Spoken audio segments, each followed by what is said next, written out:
a throne with no weight and too much. They crowned him emperor in silk, but no one asked if the silk could hold its shape or its shame. She never saw the crown, but she paid for it.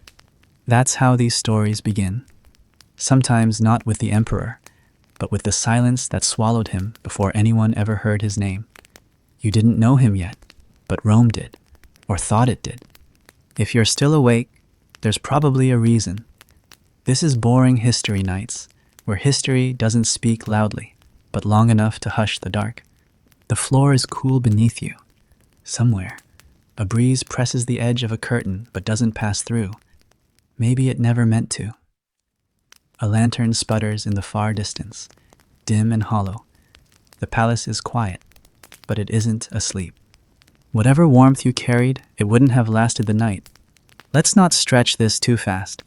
If something about this quiet spiral makes the night pass easier, you can subscribe. Only if you'd want to hear the next one drift by. And if you're still awake, say where the night found you. I read them all, even the ones that don't remember how they got here.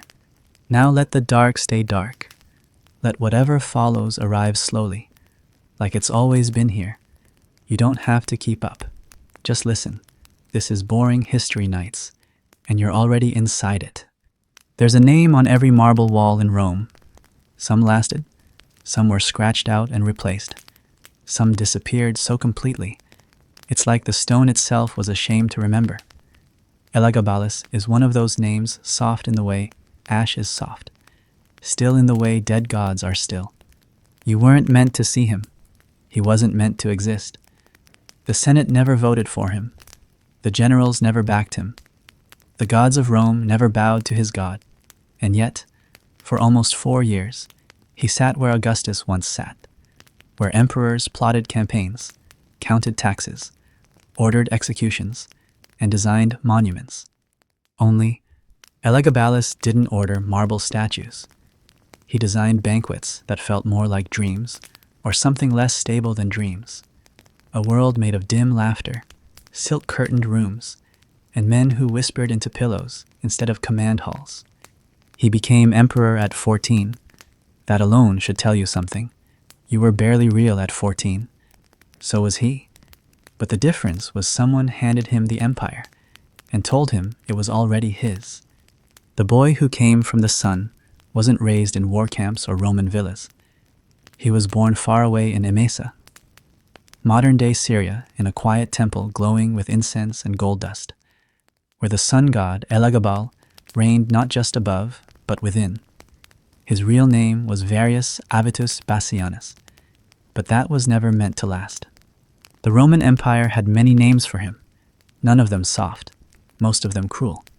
They called him heretic, abomination, mad, but madness, like silence, is just a word people reach for when they're afraid of what won't fit the shape they carved for the world. What Rome couldn't shape it tried to forget. Imagine you're a child, draped in robes of bright dye and faint perfume, taught to kneel not before the eagle standard, but before a black stone said to hold the heat of the divine. The sun was not a metaphor to him. It was a voice. It whispered slowly, the way oil runs down a pillar. It told him who he was and who he would be. He didn't seize Rome. His mother did, or perhaps his grandmother, Julia Maesa, the architect in the shadows, after the death of the previous emperor, Caracalla.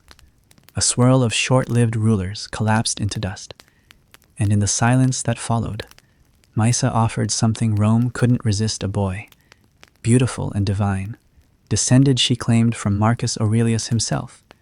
Her story shimmered just enough to hold, and when the legions saw the shine, they agreed.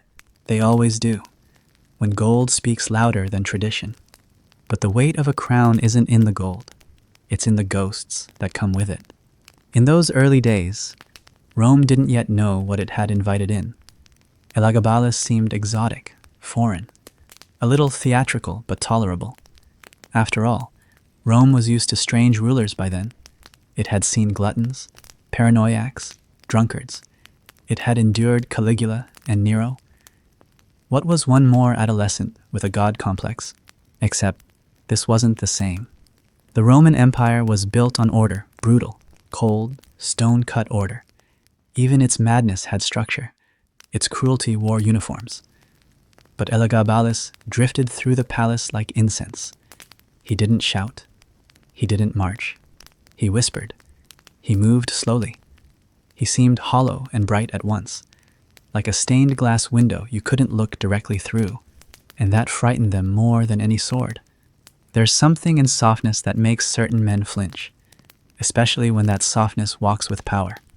Historians argue whether Elagabalus truly believed he was divine, or whether he played the role for survival, for strategy, or for love. Maybe none of it mattered. Maybe he just didn't know how else to be. Some say he was performing like a child in too large shoes on a stage built by others, but others whisper that he wanted to dissolve the stage entirely, let the marble melt and reveal something gentler underneath. Not Roman, just human. But Rome didn't want softness, not in its emperors, not in its ceremonies, not in its beds, especially not all at once. And so Elagabalus became a contradiction too bright to hold, a boy god in a world of generals, a sunbeam in a stone city. One record describes how he'd release exotic animals into dinner parties just to watch the reaction. Others say he dined beneath ceilings that scattered rose petals so thick guests suffocated. Maybe none of it's true, or maybe all of it is. But behind those stories, a quieter one trembles, the story of a child who wanted to feel something real and only found echoes. Not every emperor conquers by sword. Some unravel empires simply by standing in places no one else was allowed to stand, in soft robes, with still eyes, and the quiet certainty of someone who never believed Rome was real to begin with. He ruled for barely 4 years, but in that time, Elagabalus did something Nero never managed.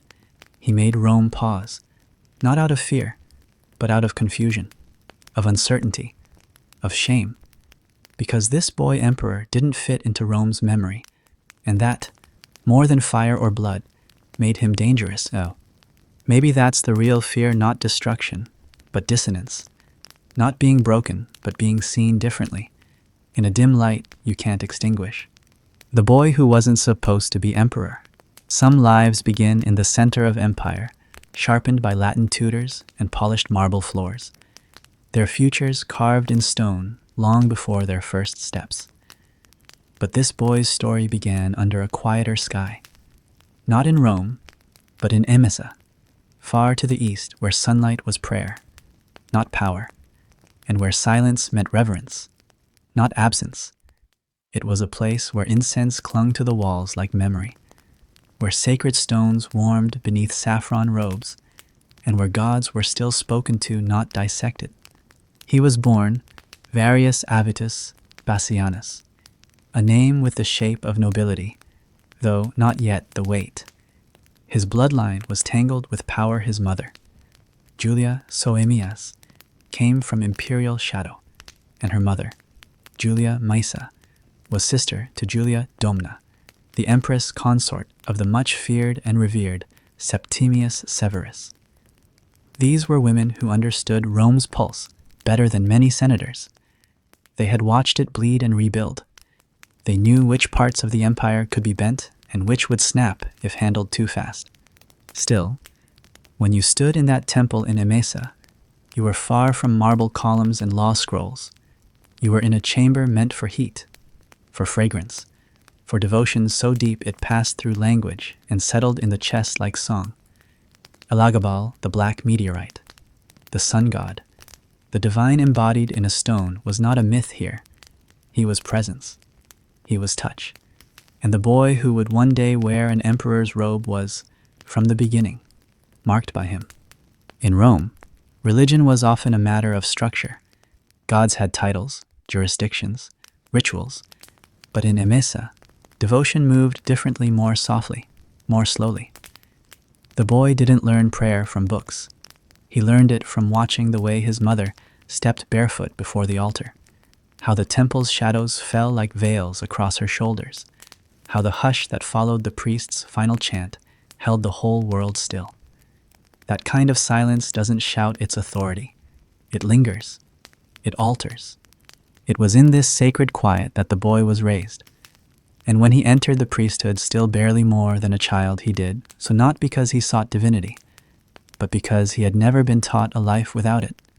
The world of Rome, in contrast, moved with hardness.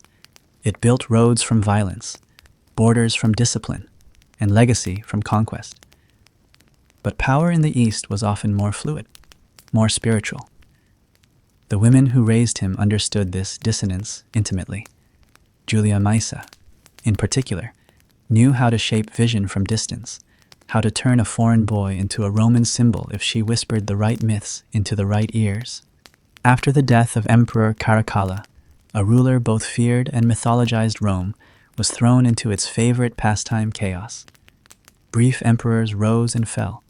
The Praetorian Guard, hungry for certainty and reward, became more mercenary than protector. In that moment of institutional exhaustion, Julia Maesa made a quiet gamble. She spread a story, not unlike a soft fog, that her grandson, the boy priest from Emesa, was the true son of Caracalla. There is no evidence to confirm this claim, and most historians now treat it as fabrication. But Rome has always been susceptible to elegant lies when they come dressed in prophecy and gold.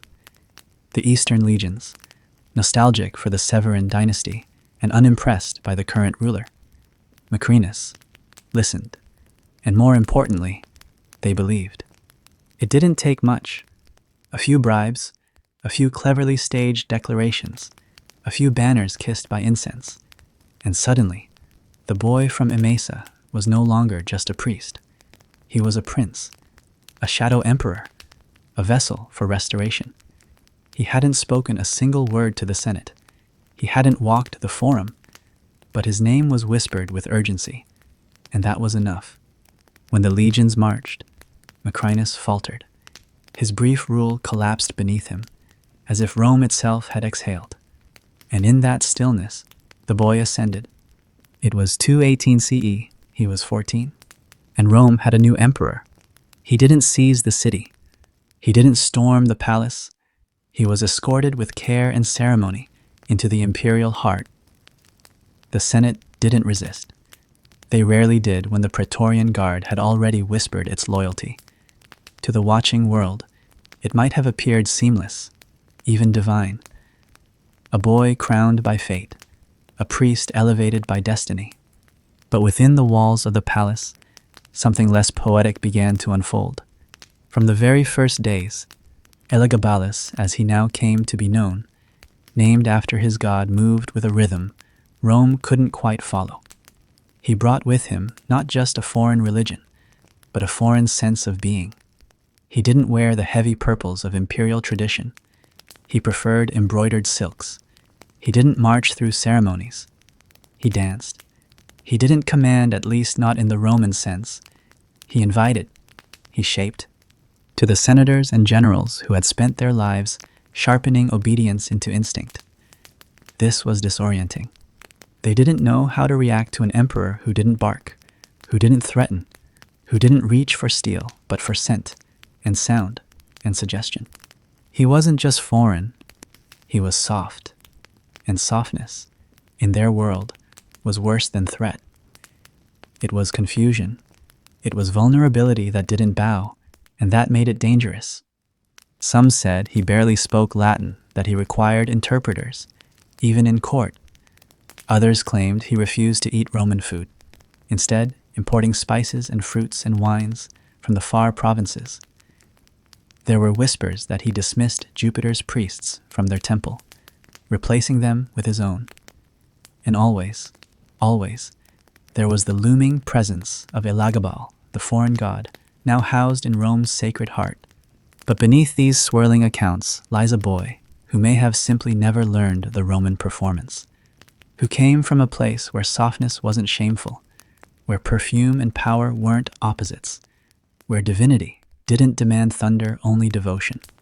The empire didn't know what to do with that, and yet, for a time it worked. Not smoothly, not comfortably, but the empire didn't fall. The sun rose, the streets bustled, the people confused, perhaps carried on. That's how Rome functioned. It swallowed oddity and waited to see whether it would pass or persist. What Rome didn't realize, not yet, was that Elagabalus had no intention of fading quietly. He was only just beginning to soften the corners of a world that thought itself too sharp to be reshaped. The women of the Severan dynasty had always moved with careful gravity, their presence often underestimated until it was far too late to stop what they had set in motion. Julia Maesa, grandmother to Elagabalus, understood the empire's softest seams, the ones that didn't snap under pressure, but folded, quietly, under the weight of suggestion. She had survived the court of Septimius Severus, endured the slow unraveling of Caracalla, and watched the pulse of Roman politics shift from the Senate floor to the bedrooms of the imperial palace.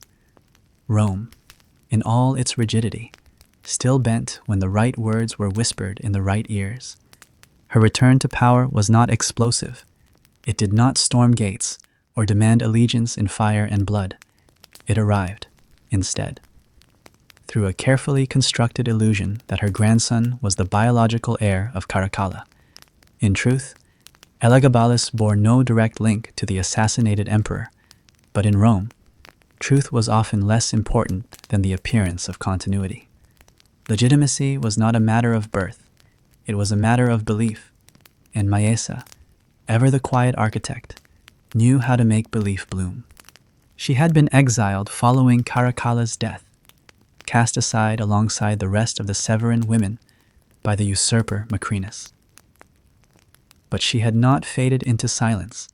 From her estate in Syria, she watched the political winds shift and recognized that Macrinus lacked what truly bound the empire narrative. He was a bureaucrat, a mere functionary elevated by coincidence. His reign was uninspired, bloodless in both triumph and fear. There was no myth in him, no echo. Rome didn't crave stability, it craved stories. And Maesa would give it one. She crafted her grandson into a vessel, a soft-spoken, sun-drenched boy whose beauty could carry divinity, whose youth could mask ambition, and whose unfamiliar ways could be mistaken for ancient prophecy. With careful timing and strategic bribery, she won over the Syrian legions stationed nearby. Her agents spread whispers that Elagabalus was not just an heir, he was a living god. They said his bloodline carried not only the Severan legacy, but the favor of the Eastern deities, that he was chosen not by inheritance, but by divine right. Whether the soldiers believed it out of faith or fatigue hardly mattered. They were tired of Macrinus. They missed the spectacle, the promise of imperial drama, the sense that their emperor was something more than just efficient. When Maesa presented the boy dressed in priestly robes, golden chains flickering in the sun, they didn't see rebellion. They saw return, Severan rule, restored. It was not a prayer she offered that day, but a calculation. She knew what Rome needed to see, and she arranged the scene accordingly. Elagabalus was paraded before the troops, hailed as imperator with the thunder of shields striking earth. The army revolted without bloodshed. The Senate, ever reactive, followed days later. Macrinus fled, but was captured, beheaded, and buried without honors. And just like that, a child of the sun entered the throne room of the world. One might imagine that such power would make Maesa content. But this was not a woman given to peace. Her guidance of her grandson's rule would stretch beyond politics. She understood that being emperor was not just about law or ceremony, it was about posture. Rome was not a democracy, it was a stage. And Elagabalus needed to perform a role that soothed his enemies without erasing himself. That tension between suppression and selfhood would shape his reign and his downfall. Julia Maesa remained in the palace, not as a retired matron but as a silent regent, her hands deep in the fabric of daily governance. She oversaw appointments, advised on Senate addresses, monitored the distribution of gifts, yet she also watched as her grandson began to drift from her intentions. The boy she had elevated as a symbol began acting like something else entirely, not a placeholder for Severan restoration. but a challenge to Roman identity itself. He didn't merely incorporate his Eastern religious traditions into Rome's pantheon, he tried to replace them. He didn't merely express aesthetic flamboyance, he made it central to his identity. He didn't merely indulge in private vice, he transformed the imperial court into a theater of sacred sensuality. It was spectacle, but it was not the kind Maisa had scripted. Still, she hesitated to move against him. She had raised him, shaped him, projected her ambitions through him.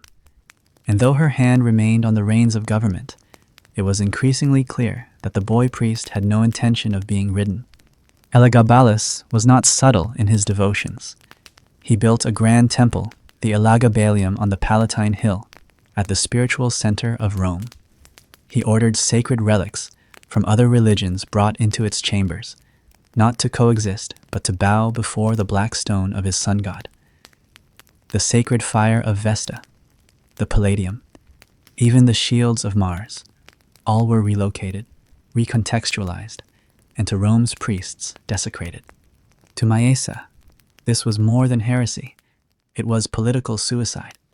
And yet, the boy remained serene. He continued his rituals, undisturbed by the mounting hostility in the Senate and whispers in the streets. There's something strange about that kind of calm, the calm of someone who either does not understand consequence or no longer fears it. Elagabalus walked softly, always softly, even as the world beneath him began to shift. His voice was not loud, but it carried. His gestures were not forceful, but they were absolute. Still, Maisa did not act. Not yet. She may have believed that Rome, for all its snarling resistance, would adapt as it always had, that what was once foreign could, in time, become tradition. After all, hadn't every Roman god once been imported from elsewhere? But there are limits to Rome's tolerance, especially when what's foreign refuses to disguise itself. The boy's identity fluid, theatrical, unyielding in its softness, was a wedge. To some, he embodied the end of the empire's stoic masculinity. To others, he was a beautiful blasphemy.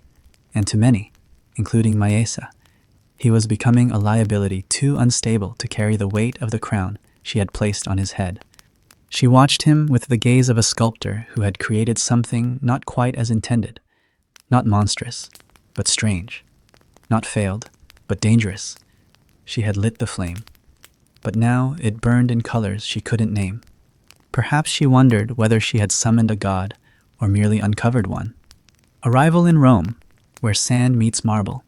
The journey from Emesa to Rome wasn't measured in miles.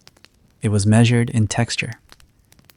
One world was built of sand and smoke, of prayer sung low in twilight and shadows warmed by the hush of devotion. The other was etched in marble, an order a city designed not just to impress, but to control. For Elagabalus, stepping into the imperial capital must have felt less like ascending and more like being swallowed whole by a machine that expected you to conform to its gears. When he entered Rome, it was not as a warrior returning home. There were no scars on his body, no victories written in blood. He arrived cloaked in silk, his hair carefully arranged, his fingers stained with Eastern oils. The Senate gathered to meet him with rigid posture, expecting something familiar, a boy king groomed into Roman stiffness. But what they encountered was something else entirely. He didn't radiate Roman gravitas. He moved with stillness, with softness. His voice, when he spoke, had the calm cadence of someone unbothered by the need to impress. It wasn't arrogance, not exactly. It was distance. To those steeped in the rituals of empire, his presence felt jarring. He did not posture like a general, nor echo the stoic tones of past emperors. His performance, if it could even be called that, seemed designed for a different stage altogether. Every gesture felt intentional, not in the Roman sense of command, but in the way a dancer controls silence. He paused before entering temples, not to acknowledge their gods, but perhaps to listen for the hum of his own. When he touched the stone of the forum, It was said he did so with reverence, but not the kind that belonged to Roman tradition. It was as if he saw Rome not as his inheritance, but as something to absorb gently, to shape, to bless. The city responded not with awe, but uncertainty. Its people had seen emperors arrive before triumphant, broken, eating. They had watched men bleed for the right to wear the laurel. This was new, not violent, but unfamiliar in a way that felt equally threatening. The young emperor's procession was grand, but it carried an undertone of unease. The crowds watched closely, uncertain whether to cheer or observe in silence. His god was with him, the sacred stone of Elagabalus, transported from Syria in a golden chariot drawn by white horses. It was installed with ceremony, not in some secluded temple at the city's edge, but atop the Palatine Hill, Rome's beating heart. This alone marked him not just as foreign, but audacious. No emperor had so brazenly challenged the religious architecture of the city. Even foreign-born rulers had always conformed outwardly, at least in public. Elagabalus did not. The sun god of Emesa was not one among many. He was the god, and Rome, in the eyes of its new emperor, would learn to orbit accordingly. The reaction from the Senate was carefully veiled behind civility. They did not confront him directly, but murmurs spread quickly. They whispered about the boy's disregard for Jupiter, for the sacred traditions of the Vestals, for the subtle hierarchy that held Roman religion in place. To them, this wasn't simply blasphemy. It was political fragility disguised in ritual. Rome could tolerate excess. It had survived Caligula. But what Elagabalus offered wasn't indulgence. It was transformation. That was harder to dismiss. Even within the palace, his presence created quiet tension.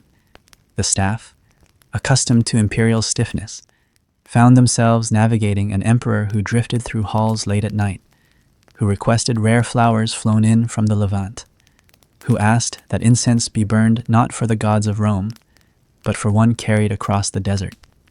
He requested garments of deep violet, woven in strange patterns, and surrounded himself with attendants more familiar with temple rites than military protocol. At state dinners, he reorganized seating arrangements without notice, elevating those who pleased him not with loyalty or lineage, but with softness or humor, or simply a still gaze that didn't flinch under his. Some of his guests were men, others women, some, perhaps, neither. The court took note. The whispers grew. Rome had long embraced decadence, but only when it played by recognizable rules. Elagabalus didn't break them loudly. He simply acted as if they were no longer necessary. He didn't tear down statues. He walked past them as if they had already crumbled. He didn't shout his authority. He let it hover, quiet and absolute, like the desert heat that bends the air just enough to change your sense of what's real. There's a peculiar discomfort that arises when power doesn't behave the way you expect. Elagabalus didn't issue proclamations demanding obedience. He altered ceremonies. He rewrote gestures. Where other emperors waged war to demonstrate dominance, he curated beauty. Where others offered coin, he offered jewels, fabrics, moments. It was generosity that felt like seduction, not strategy. The Senate didn't know whether they were being ruled or simply watched. One senator, in a letter never meant for history, remarked that he felt as though the empire itself had stepped into a bath and forgotten its armor. The comment wasn't meant kindly, but it captured something of the quiet fear that had begun to ripple through Rome's elite, not of collapse, but of dilution. A fear that what made Rome Rome was being quietly softened into something unrecognizable. And yet, for many outside those elite circles, the emperor was a curiosity more than a threat.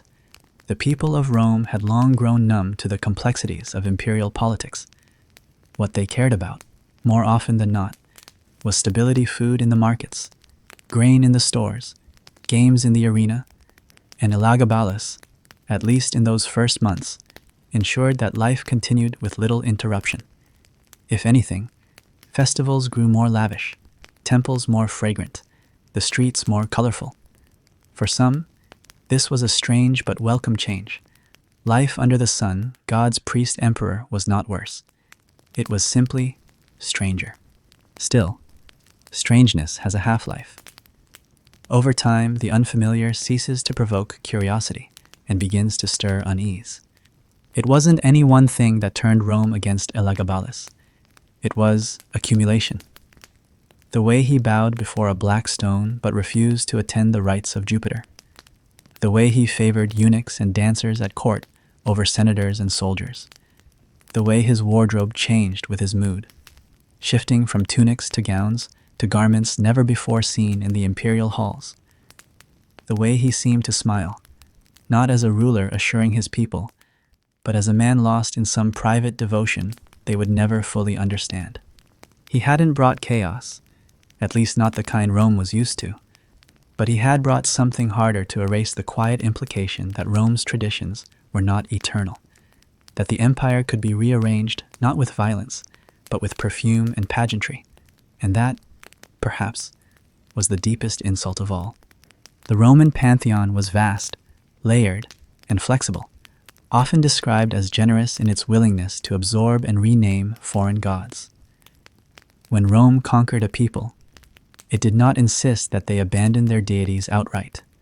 It simply folded them into the imperial cult, gave them Latin names, and arranged them under the architecture of control. This arrangement allowed for a paradoxical kind of tolerance, one that celebrated diversity only when it bowed before unity. But Elagabalus did not arrive to blend. He arrived to enthrone. His god, Elagabal, did not come to Rome as one among many. He came as the singular divine, to whom all others must yield. The sacred black stone, believed to be a meteorite, and already centuries old, by the time it was placed at the center of Syrian worship, was not merely symbolic. It was the god himself, not an idol, but the very essence of the sun's authority. Elagabalus, raised within that temple, never understood divinity as metaphor. He understood it as touch, weight, and presence. To him, the sun was not a distant celestial fire. It was a being who had already spoken, and he had listened. When the emperor transported the sacred stone to Rome, it was not wrapped in secrecy or subtlety. It was carried in a grand procession, set upon a gilded chariot drawn by pure white horses, accompanied by musicians, incense bearers, and priests dressed in brilliant Eastern robes. The parade was less a religious rite and more a declaration of succession, the transfer of divine center from Jupiter to Elagabal. The implication was not just bold, it was intolerable to the Roman elite. To the Senate and the high priests, this gesture was an affront of the highest order. Jupiter, long considered king of the gods, whose temples graced Rome's highest hills and whose rituals stabilized civic life, was being publicly subordinated. Elagabalus not only demoted the Roman pantheon, but physically relocated its most sacred relics, including the eternal flame of Vesta and the shields of Mars, into his newly built temple. This temple, the Elagabalium, stood tall upon the Palatine Hill, a sacred space historically reserved for the oldest gods and the deepest roots of Roman belief. That he would place his foreign god there was not just impiety, it was challenge. Yet, to Elagabalus, none of this was meant as defiance. It was simply natural. He did not share the Roman distinction between sacred and civic, between foreign and familiar. He had no use for syncretism. Where Rome built bridges between gods, he replaced them. His worship was absolute, not political, and in that, he exposed one of Rome's deepest fears: that belief, when held too sincerely, begins to behave like revolution. He enacted rituals foreign to Roman taste, nighttime ceremonies full of drums and flame, garlands of strange flowers, prayers sung in Aramaic, not Latin. These were not theatrical gestures aimed at shocking his subjects. They were expressions of genuine devotion. That sincerity only deepened the discomfort. Were he pretending? Rome might have endured it, but he wasn't performing for effect. He was serving. In one of his most controversial moves, Elagabalus attempted to orchestrate a marriage between his god and a goddess of Roman tradition. He chose Astarte, sometimes equated with Venus or Minerva, depending on the telling. The ceremony was elaborate, complete with nuptial feasts and public declarations. The gods were wed by imperial decree. It was a symbolic act, but not the kind Rome was prepared to embrace. Marriage, in Roman religious thought, was not a ritual of theology, it was a human contract. To impose it on deities was considered not only irreverent, but dangerously presumptuous. The emperor did not stop there. He declared that all Roman citizens, regardless of class or origin, must honor Elagabal above all others. Traditional festivals were rescheduled or absorbed. The old priesthoods, once pillars of Roman public life, found themselves pushed aside or forced to participate in rites they did not understand. Jupiter's rites were still held, but they felt hollow, diminished, like echoes struggling to rise over the new music filling the air. This insistence, more than any personal vice or aesthetic flamboyance, is what marked Elagabalus as dangerous to his peers. He did not seek approval for his changes. He did not negotiate them.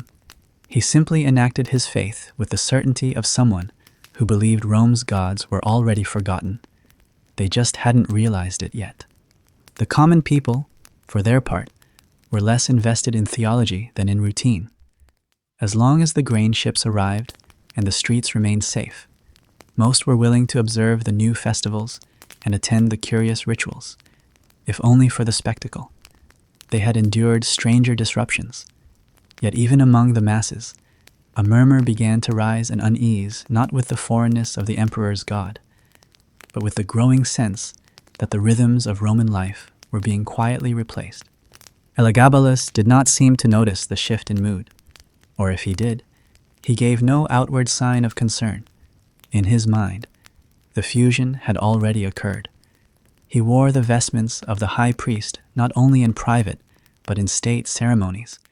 He appeared before the people not in armor, but in robes layered with gold thread, embroidered with sunbursts and patterns drawn from his Syrian heritage. He spoke less of conquest and more of harmony, though always on his terms. Historians still debate whether this imposition of faith was rooted in arrogance, ignorance, or genuine belief. Some argue that Elagabalus never intended to dismantle Roman religion, only to elevate his own god above it in the way one candle is lifted higher than the others. Others suggest that he sought to unify the empire under a single celestial identity, to bind East and West through devotion rather than force. But the effect, whether intended or not, was fracture. The Senate became increasingly hostile, their patience wearing thin. The old elite, already wary of the emperor's personal habits and perceived effeminacy, now found themselves watching their sacred institutions unravel beneath the soft steps of a boy they neither respected nor understood. Yet still, Elagabalus continued unbothered, unyielding, and perhaps unaware of the trap closing slowly around him. He had brought a god to Rome not as an addition, but as a replacement. And Rome, though ancient and vast, had always been built upon the slow accumulation of loyalty. He had not taken the time to gather it. He had assumed that the empire, like his god, would simply orbit him. But power in Rome was not celestial. It was pragmatic, transactional, and above all, jealous. And it had already begun to turn. To understand the depth of unease Elagabalus inspired, one must look not only at what he did, but how he chose to appear while doing it. In a city where symbolism meant everything, where statues were raised with precise musculature, where emperors wrapped themselves in the purple, not only to declare rule, but to affirm tradition, his presence disrupted more than policy. It disrupted Rome's image of itself. Elagabalus did not wear the empire in the way his predecessors had. He did not lean into the trappings of martial legacy. the eagle-crested helmet or the polished cuirass gleaming in sunlight. He did not stand stiff-backed at the head of legions or wear his authority like a blade on his hip. Instead, he moved in garments that shimmered and flowed, often stitched in patterns that echoed Eastern tapestries, layered in silks that shifted colors as he passed beneath torchlight. He favored soft slippers rather than the military caligae, and he was more likely to appear draped in perfumes than in armor. These choices weren't accidental, nor were they entirely political. They were personal extensions of how he viewed power, not as something to be shouted or reinforced through violence, but as something that could persuade simply by its confidence. Elagabalus didn't dress to shock. He dressed as if the empire should have always looked like this, as if softness was not the antithesis of strength, but its unrecognized sibling. His critics would later say he abandoned Roman masculinity, that he sought to unman the empire, to feminize the throne, and in doing so, betray the ancestors who had carved Roman order into the bones of the world. But perhaps that criticism revealed more about their anxieties than his intentions. In truth, Elagabalus's attire was no more a rejection of power than Augustus's statues were an acceptance of modesty. They were both performances. Only one was familiar. Some accounts describe him applying cosmetics before state appearances, rouge on the cheeks, kohl outlining his eyes, even gold dust brushed across his collarbone. He reportedly wore wigs styled in elaborate coils, jewels dangling from his ears, and gowns with sleeves that trailed like banners. When he received foreign dignitaries, he did so not with a Roman general's bluntness, but with the poise of a priest welcoming supplicants to sacred space. And for a time, this reimagining of imperial aesthetics functioned. The palace glittered with decadence, but it also became a center of spectacle. Rome had always been a city of theater, of triumphal processions and mythic retellings. What Elagabalus offered was merely a different kind of stage, one lit from below and perfumed by unfamiliar incense. Still, beneath the beauty, tension grew. The Praetorian Guard, whose loyalty had made him emperor, grew restless. These were men trained in rigidity, accustomed to the sharp authority of steel and command. Watching their emperor slip through corridors in golden slippers, accompanied by eunuchs and dancers, made them nervous not because they feared assassination, but because they feared irrelevance. They couldn't protect a man who no longer seemed to move within the patterns of tradition, and they couldn't predict the actions of someone who no longer felt bound by them. Even the senatorial class, skilled in politicking and subtle power plays, struggled to adapt. Elagabalus did not follow the expected rhythms of court. He bypassed expected hierarchies, dismissing advisors in favor of those who delighted him, regardless of their background or status. He would elevate a cook to the rank of chamberlain or grant audiences to astrologers and mystics while delaying Senate consultations. It was not tyranny, nor madness. It was, more often than not, a different system of value, one that rewarded intuition, beauty, or emotional proximity over lineage or law. Historians still debate whether these decisions were rooted in deliberate disruption or a kind of soft, unmoored sincerity. Some view him as a social revolutionary ahead of his time, others as a decadent youth swept away by his own illusions. What's clear is that Elagabalus governed from a perspective rarely seen in Roman leadership, not from the military tent or the political forum, but from the chamber intimate, aesthetic, and sensuous. His reign was not devoid of structure, but it followed a rhythm unfamiliar to Rome. Religious festivals took precedence over military drills. New holidays were introduced to honor celestial phenomena or the cycles of Elagabal. Processions filled the streets, not in honor of conquest, but to celebrate the alignment of stars or the rituals of a god most Romans barely understood. And while many citizens indulged in the novelty, those in power saw something more ominous, a slow reordering of values, one that replaced martial rigor with cosmic suggestion. This quiet inversion of Roman identity caused deeper discomfort than open rebellion ever could.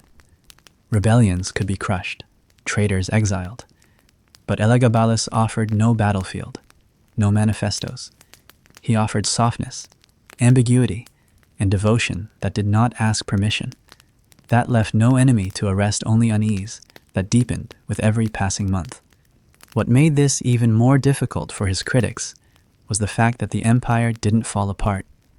Not immediately. Grain shipments continued. Tax revenues remained stable.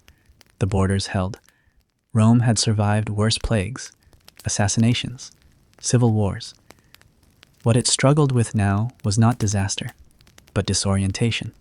It's possible Elagabalus thought he could remake the empire in his image, that he believed Rome could be transformed not through conquest, but through immersion. Perhaps he hoped that if he moved slowly enough, draped in beauty, surrounded by light and ceremony, the city would follow, not out of fear, but enchantment. Not because they were conquered, but because they wanted to belong to whatever this new shape of Rome might become. But enchantment is a fragile thing, and the empire's appetite for wonder always curdled into suspicion. There is only so long the unfamiliar can hold its spell before the desire for the familiar begins to claw its way back to the surface. In one account, the emperor is said to have designed garments for himself that shimmered like water, changing hue with his breath, as if light itself bent to his will. Another chronicler, less kindly, mocked him for wearing nothing beneath his tunics, likening him to a stage dancer rather than a sovereign. Whether either account is true matters less than what they reveal. Even his clothing became a battleground, a space where tradition and identity were contested. Elagabalus dressed not to mock the empire, but to reimagine it, and that, in the end, may have been the greater offense. Rome could tolerate deviance in private, but not on its altars. It could endure indulgence behind closed doors, but not on the steps of the Senate. What he did was not hide. He showed. He wore softness where Rome expected hardness. He moved slowly where the Aeon Empire demanded precision. He embraced the faint and the still and the dim, believing that power could flow through silence just as it once had through steel. But the empire wasn't listening in that direction. Not yet. If Roman emperors were expected to carry themselves like gods, they were also expected to choose their partners like soldiers, strategically, visibly, and always in service of the state. Marriage, in the Roman imperial world, was a tool, a way to bind families, solidify alliances, or soothe the ambitions of rival houses.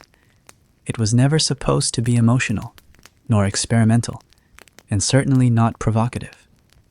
Yet, Elagabalus, true to the rhythm he had followed since entering the capital, did not treat his personal life as a realm separate from his public one. He made no effort to hide the shape of his desires or the sacred meanings he believed they carried. To him, the boundaries between love, ritual, and power were not barriers, they were bridges. One of the most shocking moments of his reign, at least in the eyes of Rome's traditional elite, was his marriage to Aquilia Severa, a Vestal Virgin. Vestals, chosen in their youth and bound to 30 years of chastity, were not simply symbolic guardians of Rome's hearth. They embodied the city's stability, its continuity, and the promise that Rome itself would never fall so long as the sacred fire they kept remained lit. To violate a Vestal's vow was more than scandalous. It was treason against divine favor. It had been centuries since any emperor dared interfere with their order. And yet, Elagabalus did more than interfere, he made one his bride. To some, it was sacrilege, but Elagabalus insisted it was sacred. He proclaimed that his god, Elagabal the sun in divine form, had chosen Aquilia Severa as the living embodiment of Vesta to be his consort. Their union was not merely romantic, but cosmic. It represented the marriage of sun and hearth, fire and fire, a celestial bond that would ensure divine harmony throughout the empire. To most Romans, This explanation did little to calm outrage. The ceremonial justification, wrapped in Eastern mysticism and private vision, only deepened the sense that Elagabalus was recasting Rome in images that belonged to no one else. Still, he proceeded with the marriage. The ceremony, according to scattered accounts, was elaborate, flooded with incense, lined with attendants from the Eastern priesthood, and crowned with songs not in Latin, but in the tongue of his temple. He wore robes dyed in saffron and garnet. She wore white, though not in the Roman bridal sense. There were no witnesses from the Senate, no traditional priesthood, no formal record kept in the civic scrolls. It was a wedding meant for gods more than men. And the city, unsurprisingly, responded with fury. But Aquilia Severa was only the beginning. In the months that followed, Elagabalus would marry and divorce at least 2 more women. Each union raised eyebrows, but it was what he did in between and often during that truly unsettled Rome. He took male lovers openly, not as secrets hidden behind palace doors, but as honored figures at his side. One of the most well-documented was a charioteer named Hierocles, whom Elagabalus reportedly referred to as his husband. He did not attempt to hide the relationship or explain it away as whim or political convenience. He praised Hierocles in public, granted him titles, and is said to have referred to himself without irony or shame as Hierocles' wife. In another case, he became enamored with a man named Zoticus, a noted athlete from Smyrna. Their relationship, like the others, was marked by public affection, gifts, and rituals that blurred the lines between the imperial and the intimate. Elagabalus did not present these men as distractions from duty, but as part of his sacred household, companions to the living God. For Roman observers, particularly those steeped in the martial and civic traditions of the Republic, this was not merely decadent, it was destabilizing. It challenged the most fundamental categories by which Roman identity was constructed: masculinity, hierarchy, restraint. Emperors were expected to take lovers. Of course, Rome was no stranger to appetite. But there were rules, both spoken and silent, about how those appetites were displayed. Discretion was assumed. Control was paramount. The ruler could indulge, but never surrender. Elagabalus appeared not to understand, or perhaps refuse to obey either of those conditions. He did not hide his softness. He embraced it, wrapped it in gold-threaded cloth, and walked it down the palace corridors like a doctrine. He did not apologize for placing male lovers above senators or for replacing generals with dancers. His court began to resemble something closer to a temple than a government, filled with those who moved to his rhythms, who understood that his relationships were not distractions from rule, but extensions of his sacred role. What he offered was not equality, but fluidity, not democracy, but mystery, and that, to the Roman mind, was infinitely more threatening. There were even rumors growing louder with each season that Elagabalus sought a form of gender transformation. Some ancient sources claim that he offered vast sums of money to any physician who could perform surgeries to alter his body. Whether such procedures were medically plausible at the time is uncertain, but the whispers alone were enough to solidify his status as a transgressor of not just political norms, but the very nature of identity. In a world that demanded clear lines, man or woman, citizen or slave, sacred or profane, he seemed to prefer thresholds, liminality, the space between. Historians continue to debate the accuracy of these accounts. Some see them as exaggerated, tinged with the moral judgment of hostile chroniclers. Others argue that even if the details were embellished, they reflect the genuine disquiet he caused. Regardless of how much truth lies in any single claim, the shape of his reign is unmistakable. He governed through transgression, not in rebellion, but in conviction. He believed, deeply and perhaps naively, that the empire could become what he already was: fluid, radiant, unafraid of contradiction. His marriages were not provocations, they were affirmations. His lovers were not secrets, they were sacred. To him, there was no shame in bending the expectations of power to fit his vision. The shame, perhaps, lay in the rigidity of a world that could not imagine another way. If your eyes are fading, let them. The story wasn't waiting for anyone. The imperial palace under Elagabalus did not abandon the rituals of Roman governance entirely. Scribes still recorded the proclamations. Officials still petitioned for favors. The wheels of bureaucracy turned, but what greased them was no longer oil or blood, but something more elusive desire. Proximity. Performance. The emperor's world, once expected to be a stage for civic order, had become a theater of sensation, and the rules for participation were rewritten almost daily. Within those high colonnades and candlelit corridors, power no longer followed rank or conquest. It followed attention, and attention, in Elagabalus's court, was granted not for virtue, but for resonance.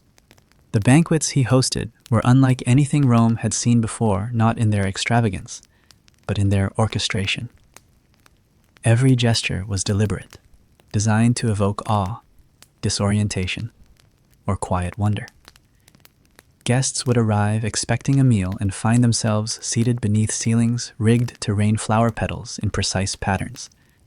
Sometimes, the petals would continue to fall until those seated beneath them began to cough, or choke, or weep from the overwhelming scent. It was not indulgence for the sake of excess, it was composition. He composed evenings the way one might compose music or perfume. Musicians were placed in hidden alcoves, their notes drifting through the air without a visible source. Dancers, both masked and silent, would appear between courses, performing scenes so abstract that even seasoned patrons of Rome's theaters were unsure whether they were witnessing mythology, prophecy, or dream. The emperor watched, often in silence, from a couch draped with cloth so fine it seemed to evaporate when struck by candlelight. He observed his guests not for approval, but for reaction. He watched how they flinched, how they hesitated, how they tried to make sense of a world that had stopped asking to be understood. In these gatherings, the boundaries between ruler and audience blurred. Sometimes, Elagabalus would vanish midway through a banquet, only to reappear behind a curtain, singing softly or wrapped in new garments that reflected the changing mood of the evening. Other times, he would lead a procession from the dining room to a chamber transformed into a forest, complete with imported trees, chirping birds, and moisture suspended in the air like the breath of gods. Those who expected politics found themselves part of an unfolding ritual that felt more like a dream held just past the edge of comprehension. Even among Rome's long history of imperial eccentricity, this was unprecedented. Caligula had indulged in cruelty, masquerading as theater. Nero had styled himself a musician and dramatist. But Elagabalus did not merely perform. He invited others into performance. He didn't seek applause, he demanded immersion. His palace was not a stage, but a living installation. And those who entered it became unwitting participants in a vision of empire that resisted containment. There were stories, of course, tales passed in quiet corners, whispered by those too afraid to speak them aloud in full. It was said that the emperor would invite noblemen to dine, only to find their food replaced with inedible mockeries, wax grapes, stone pastries, wooden fish painted in glittering hues. Sometimes he would release wild animals into the banquet hall harmless, perhaps drugged, yet still enough to elicit gasps, laughter, or fainting spells. These were not acts of cruelty, but of disruption. They broke expectation. They unmade certainty. But it wasn't all spectacle for its own sake. There was a pattern beneath the strangeness, a slow, deliberate softening of what Rome considered immutable. By inverting symbols, elevating dancers to high office, rewarding beauty over lineage, transforming military drill into processions of silk. Elagabalus was not merely playing. He was reorienting the structure of visibility. He believed, it seems, that the empire could be reshaped not by laws or campaigns, but by shifting the very way people looked. Still, there were limits to how far that illusion could extend. As the months passed, those close to him began to read something deeper behind the glittering layers. His attention was not endless. When someone failed to react, or reacted poorly, they would be quietly dismissed. No decree, no announcement, just absence. Those who once dined beside him might, within a week, find themselves barred from the palace entirely, and those who remained learned to watch more carefully, to match his rhythms, to dance with his silences. In some tellings, the emperor created private lotteries not for coin, but for roles in his latest ceremonies. A senator might find himself portraying a shepherd in a ritual play.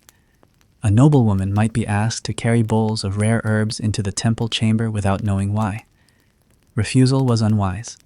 Participation, though confusing, often led to rewards, estates, jewels, favors. Those who embraced the ambiguity often rose quickly until they didn't. There is a thin line between ritual and manipulation, between elevation and humiliation. And in Elagabalus's court, that line was always shifting. It is difficult now, through the fog of embellished histories and moralizing chroniclers, to determine how much of what was described truly happened. Some scholars argue that the wildest accounts the golden nets dropped on dinner guests, the orgies disguised as feasts, the divine pronouncements whispered between courses were fabrications, attempts by later historians to recast the emperor as a cautionary tale. Others believe these stories may have contained truths, exaggerated but rooted in genuine transgressions that Rome, in its stern memory, refused to forgive. Even if half of it is myth, the effect was real. The court became a place where hierarchy collapsed under softness. Titles meant little. Favor was fluid. Old men found themselves outranked by eunuchs. Former slaves issued instructions to senators. Foreign musicians were granted audiences with the emperor, while Roman generals waited, stone-faced, outside. Not everyone rejected it. For many, particularly those who had never fit easily into Rome's strict categories, his rule felt like a breath of something faint and unfamiliar. Artists, mystics, outsiders of every kind found a temporary sanctuary in his glow. The emperor, for all his strangeness, allowed things to be said and seen that had never before been permitted. He turned the palace into a mirror held at a strange angle, one that reflected not what Rome had been, but what it might be if it let go of certainty. But even mirrors, when held too long, become dangerous. They show not only possibility, but fragility, and Rome, ever afraid of its own reflection, began to recoil. There's no need to rush. Not everything was meant to be remembered all at once. The longer Elagabalus ruled, the more the palace became its own country, detached from the broader empire not by walls or distance, but by mood, rhythm, and intention. It pulsed with its own calendar, lit by unfamiliar rites and surrounded by a perfume that no longer masked decay but invited it. For those within its marbled chambers, it was sometimes difficult to tell whether what they witnessed was worship, whim, or something in between. The emperor himself never clarified. He did not rule with decrees, but with atmosphere. In that strange environment, even laughter changed its tone. It no longer came as relief or camaraderie, but as uncertainty too loud in places where quiet should have held, too shallow when depth was needed. Men laughed when they were nervous, when they were watched, when they weren't sure if silence might be taken as insult. Women of the court, once poised and fluent in the subtleties of imperial etiquette, found themselves performing for meanings they no longer understood. The emperor's gaze moved without warning, warm one hour and cold the next, not from cruelty, but from some deeper drift of interest, as if even his affections obeyed a private gravity. By now, the Senate had grown quiet, not in respect, but in fatigue. The formal channels of governance still operated, but each decision felt like an afterthought, a ritual without energy. Laws were passed, not debated. Petitions were filed, but rarely answered. The machinery of the empire functioned only because it had always functioned, like a wind-up toy still moving across the table long after the child had wandered off. Many senators had stopped attending sessions altogether. Those who remained came more for appearances than influence. They understood that the true court lay elsewhere. Even the Praetorian Guard, once the emperor's fiercest defenders, had begun to shift their posture. At first, they tolerated the excesses. Then they observed them. Eventually, they began to look away. There's a moment in every story of decline where indifference becomes the loudest sound in the room. Rome had not forgotten how to resist. It had simply grown tired of the novelty. The palace might still gleam, but the city outside it was beginning to feel less like a capital and more like a place waiting for something to end. Within the walls, however, Elagabalus remained immersed in his world. He believed in the beauty he was building, not as escape, but as correction. To him, Rome's austerity had been a mistake, a denial of the body and the spirit, a betrayal of what the empire could be if it embraced not just strength but sensation. The old gods, in his view, were not being insulted. They were being invited to transform, and if they refused, it was only proof that they were no longer divine. The rituals continued, sometimes daily, sometimes without apparent reason. He appeared in different costumes, his body a canvas for meaning. One day he dressed as a high priest, veiled and solemn, the next as a bride, radiant in white. Another day as a golden figure almost too dazzling to look at directly. His attendants mirrored this fluidity, some neither fully male nor female, some dressed in ways that suggested animal or angel more than citizen. These were not mere costumes. They were arguments. In that space, gender, power, and even time began to feel unstable. The court no longer followed the traditional cycles of dawn and dusk, but responded to the emperor's internal rhythms. Feasts began at midnight and lasted until the first birdsong. Morning audiences were held after sunset. Visitors complained that they no longer knew what day it was when they left. Some began to avoid the palace entirely, fearing that if they entered, they might be drawn too deeply into its dream. But dreams, even beautiful ones, do not last forever, and those who lived within the dream began to sense the edges fraying. The emperor still smiled, still danced, still knelt before his god with trembling reverence. Yet beneath the surface, there were signs that something was shifting. The courtiers whispered more cautiously. The banquets grew quieter. Even the musicians seemed to hold their notes a fraction longer, as if afraid of what silence might reveal. Some say Elagabalus began to feel the change too, not with fear, but with a kind of soft resignation. He had never ruled like a Roman, and perhaps he knew he would not be allowed to fall like one either. Rome was patient with chaos, but it had no tolerance for ambiguity that did not serve its ends. The emperor's difference had once intrigued the city. Now it unsettled it, and that discomfort, unspoken but collective, had begun to harden into resolve. The turning point, if one can be named, came not from a grand mistake or a public scandal, but from the cumulative weight of drift. The empire had not been betrayed by its ruler. It had simply been asked to imagine itself differently, and it could not. In that refusal lay the beginning of his end. He didn't change course. He didn't attempt to appease. Perhaps he believed that the divine would protect him, or perhaps he had simply given up on being understood. Either way, he continued as he had before, soft, slow, still, and Rome, in its ancient discipline, began to organize itself not in rebellion, but in retreat. When courtiers disappeared, he asked no questions. When allies grew quiet, he did not seek their reasons. He had never ruled by force, and so he lacked the instincts to detect when it was being gathered against him. The soft architecture of his power built on beauty, presence, and disorientation could not withstand the return of sharpness, and the knives, though still sheathed, had begun to gleam. Outside the palace, rumors swelled, not of war, but of substitution. There were other heirs, other boys with better Roman posture and cleaner lineage. The people might not have mourned Elagabalus yet, but neither would they weep for him when the time came. He had not betrayed them, but he had become too far from them, too much dream, not enough empire. In this way, the laughter that once echoed through his palace, hollow and reflexive, had fallen silent. And silence, when it arrives like that, does not mean peace. It means conclusion.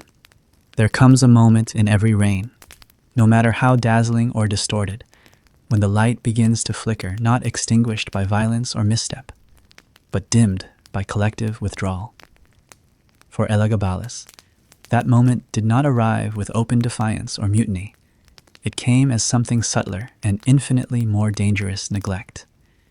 The empire did not rise against him all at once. Instead, it began to avert its eyes. The Senate, once merely exasperated by his rituals and indulgences, began to calculate. Senators who had once played along with the strange theater of his court, clapping at his private ceremonies, nodding through philosophical explanations of sun gods and genderless ecstasy, now stopped attending altogether. They sent deputies in their place, then letters, then silence. Their absence was louder than any insult they could have spoken aloud. Rome did not argue. It disengaged.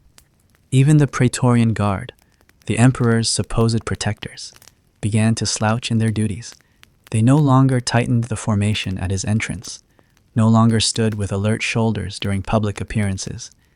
They still escorted him, still opened the gates and announced his name, but their eyes wandered. Their hands rested more on belt buckles than sword hilts.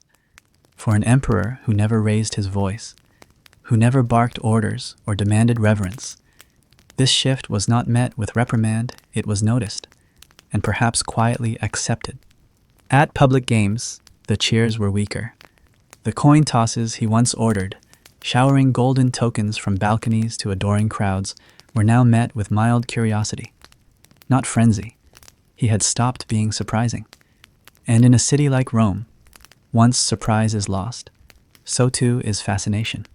His softness, once unnerving and hypnotic, had become background. His perfumes faded before reaching the back rows. His elaborate rituals, repeated too often, began to seem like parody rather than prophecy. But still he continued, not defiantly, and certainly not desperately. He moved as if unaware, or perhaps unwilling to acknowledge that the rhythm had shifted. He walked through his ceremonies as if they were permanent, as if the empire had already changed to match him. In one sense, it was tragic. In another, almost brave. To remain soft in a world turning hard again is no small act. Historians often debate whether Elagabalus was oblivious to his unraveling or simply chose not to fight it. But maybe the question itself misses the point.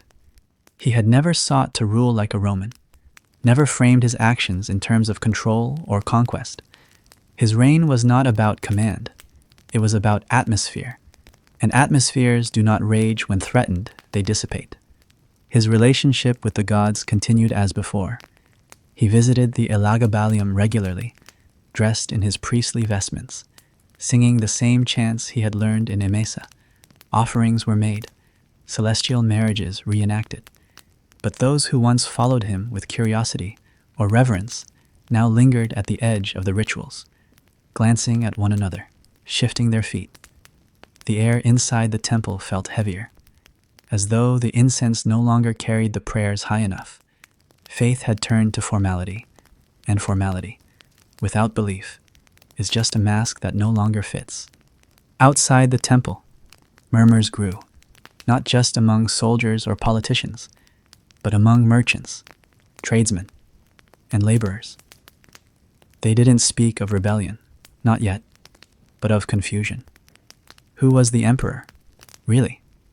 Was he a priest or a ruler? A man or something else? A god's vessel, or just a beautiful boy with too many robes and not enough war stories? Their questions weren't charged with anger, but with fatigue. Rome could endure many things, but uncertainty was never one of them. This uncertainty crept even into his household. Julia Maesa, who had once orchestrated his rise with such precision, now watched from the sidelines with narrowed eyes. She had placed her grandson on the throne, believing she could guide him, believing that she could shape Rome through him, using his beauty and exoticism to captivate while she controlled. But he had slipped beyond her influence, not through rebellion, but through quiet divergence. He ruled not for strategy, but for spirit, not to preserve legacy, but to summon a new form entirely, and in doing so, he had left her behind. She began to look elsewhere. Her other grandson, Severus Alexander, stood in the wings, young, malleable, Roman. He did not speak in poetry or wrap himself in silk. He trained with soldiers, studied law, dined without fanfare. Maesa saw in him the antidote, a return, a way to mend the frayed nerves of an empire slowly turning inward. And so, behind heavy doors, she began to whisper again. The same whisper that once built an emperor was now laying the foundation for another. The court began to tilt toward Alexander, without ever declaring it. Advisors who once performed dutifully for Elagabalus now lingered near the younger cousin's chambers. Letters addressed to the emperor grew shorter, while messages to Alexander became more frequent and warm. It was a palace slowly shifting its gravity, while pretending to remain in orbit. Elagabalus, for his part, noticed. He had always been attuned to mood more than mechanics, and though no accusations were spoken, the change was in the air. The scent of betrayal is not sharp, it is faint, like something gone cold before anyone could taste it. And in those final weeks, the emperor began to drift inward. He shortened his ceremonies. He dismissed entire evenings of entertainment without reason. He spent more time alone, sitting before his God's stone in quiet prayer. It is difficult to say what he asked for. Not rescue, perhaps, but recognition. And maybe, for a time, the palace held its breath. Maybe those closest to him hoped he would pivot, reframe, concede something that would make him seem less alien to the order they longed to restore. But Elagabalus was not made to bend, not out of stubbornness, but from design. His very nature resisted compromise. He had not entered Rome to become Roman. He had come to offer something else entirely, and when that offering was declined, he chose not to replace it. If anything in this stayed behind, you can leave something below, or not. It still counts. This is Boring History Nights. And so, as the empire looked away, it did not rage or shout. It waited. Power, in Rome, was never seized only with swords. Often, it was transferred in silence like a breath withheld until someone else decided to inhale. The boy who would become Elagabalus's undoing did not arrive in Rome with fanfare or fire. Severus Alexander, born Marcus Julius Gessius Bassianus Alexianus, was neither a soldier nor a visionary. He was soft-spoken, modest, and carefully molded every gesture trained, every word deliberate. If Elagabalus was a flickering candle flame in a dark corridor, unpredictable, hypnotic, occasionally dangerous, Alexander was a steady lamp on a stone pedestal, familiar, contained, easy to follow. He was the son of Julia Mamea, niece of Julia Maesa, and by all accounts, he had been raised not for power, but for service. He studied law, practiced rhetoric, and learned how to speak Latin, not with the wild passion of poetry, but with the measured clarity of a future statesman. His early years were spent in the shadow of his cousin's reign, an outsider not by exile, but by temperament. He did not belong to the palace's golden chaos. He belonged to the idea of Rome that Elagabalus had pushed aside. Maesa, always attuned to the pulse of power, saw what the empire was beginning to crave, not another spectacle, but a restoration, not surprise, but safety. And in Alexander, she recognized an image of Rome that could be placed like a balm over the confusion her first grandson had caused. He would not disrupt the temple rites. He would not marry Vestals or rename the gods. He would not turn state banquets into ritual theater. He would stand where tradition told him to stand and say only what Rome needed to hear. His ascension did not begin in rebellion. It began in rooms where curtains remained drawn, where steps were muffled, and voices dropped low. Elagabalus had begun to feel the isolation growing around him, yet he did not retreat in fear. He seemed, according to one chamberlain's quiet memoir, almost indifferent to the quiet reshaping of his court. He continued his prayers, hosted his strange festivals, and spoke of omens as if the sky had not already begun to close. But within that palace, Alexander moved like a still tide, silent but sure. Mysa had arranged for him to be named Caesar, officially recognizing him as Elagabalus's heir. The decision, publicly framed as an act of familial unity, was in reality a calculated insurance. If the emperor could not be saved, then his cousin would be ready not as a rebel, but as a solution. Some chronicles suggest Elagabalus agreed to this arrangement with surprising ease. Perhaps he believed that by sharing power, he could quiet his critics, or perhaps he saw Alexander not as a threat, but as a child still wrapped in the rules he had long since discarded. But sharing the title did not mean sharing the court. The shift was immediate and unmistakable. Senators began paying more visits to Alexander's wing of the palace. Military tribunes, once content to nod at the emperor's parades, now waited for the younger boy's approval before implementing directives. Foreign dignitaries requested audiences with both cousins, but lingered longer in Alexander's chamber. The emperor noticed, of course. Even a dreamer knows when the dream is ending. He began to test the loyalty of those around him, quietly asking aides where their true allegiance lay. Some offered affirmations, others deflected, but the mood had turned. The palace, always a place of whispers, now thrummed with quiet certainty. A transfer of power was coming not through assassination or civil war, but through a quiet shifting of footsteps. Julia Maesa, who had once woven the myth of Elagabalus with such care, now supervised the emergence of a new myth. She understood that the empire did not require truth, it required clarity, and Alexander provided it. He was the mirror opposite of the emperor in almost every way: discreet instead of flamboyant, conventional instead of ceremonial, Roman instead of foreign. Where Elagabalus saw ritual as art, Alexander saw duty. Where the emperor blurred lines, the heir redrew them. The moment that sealed their divergence came not in court, but among the soldiers.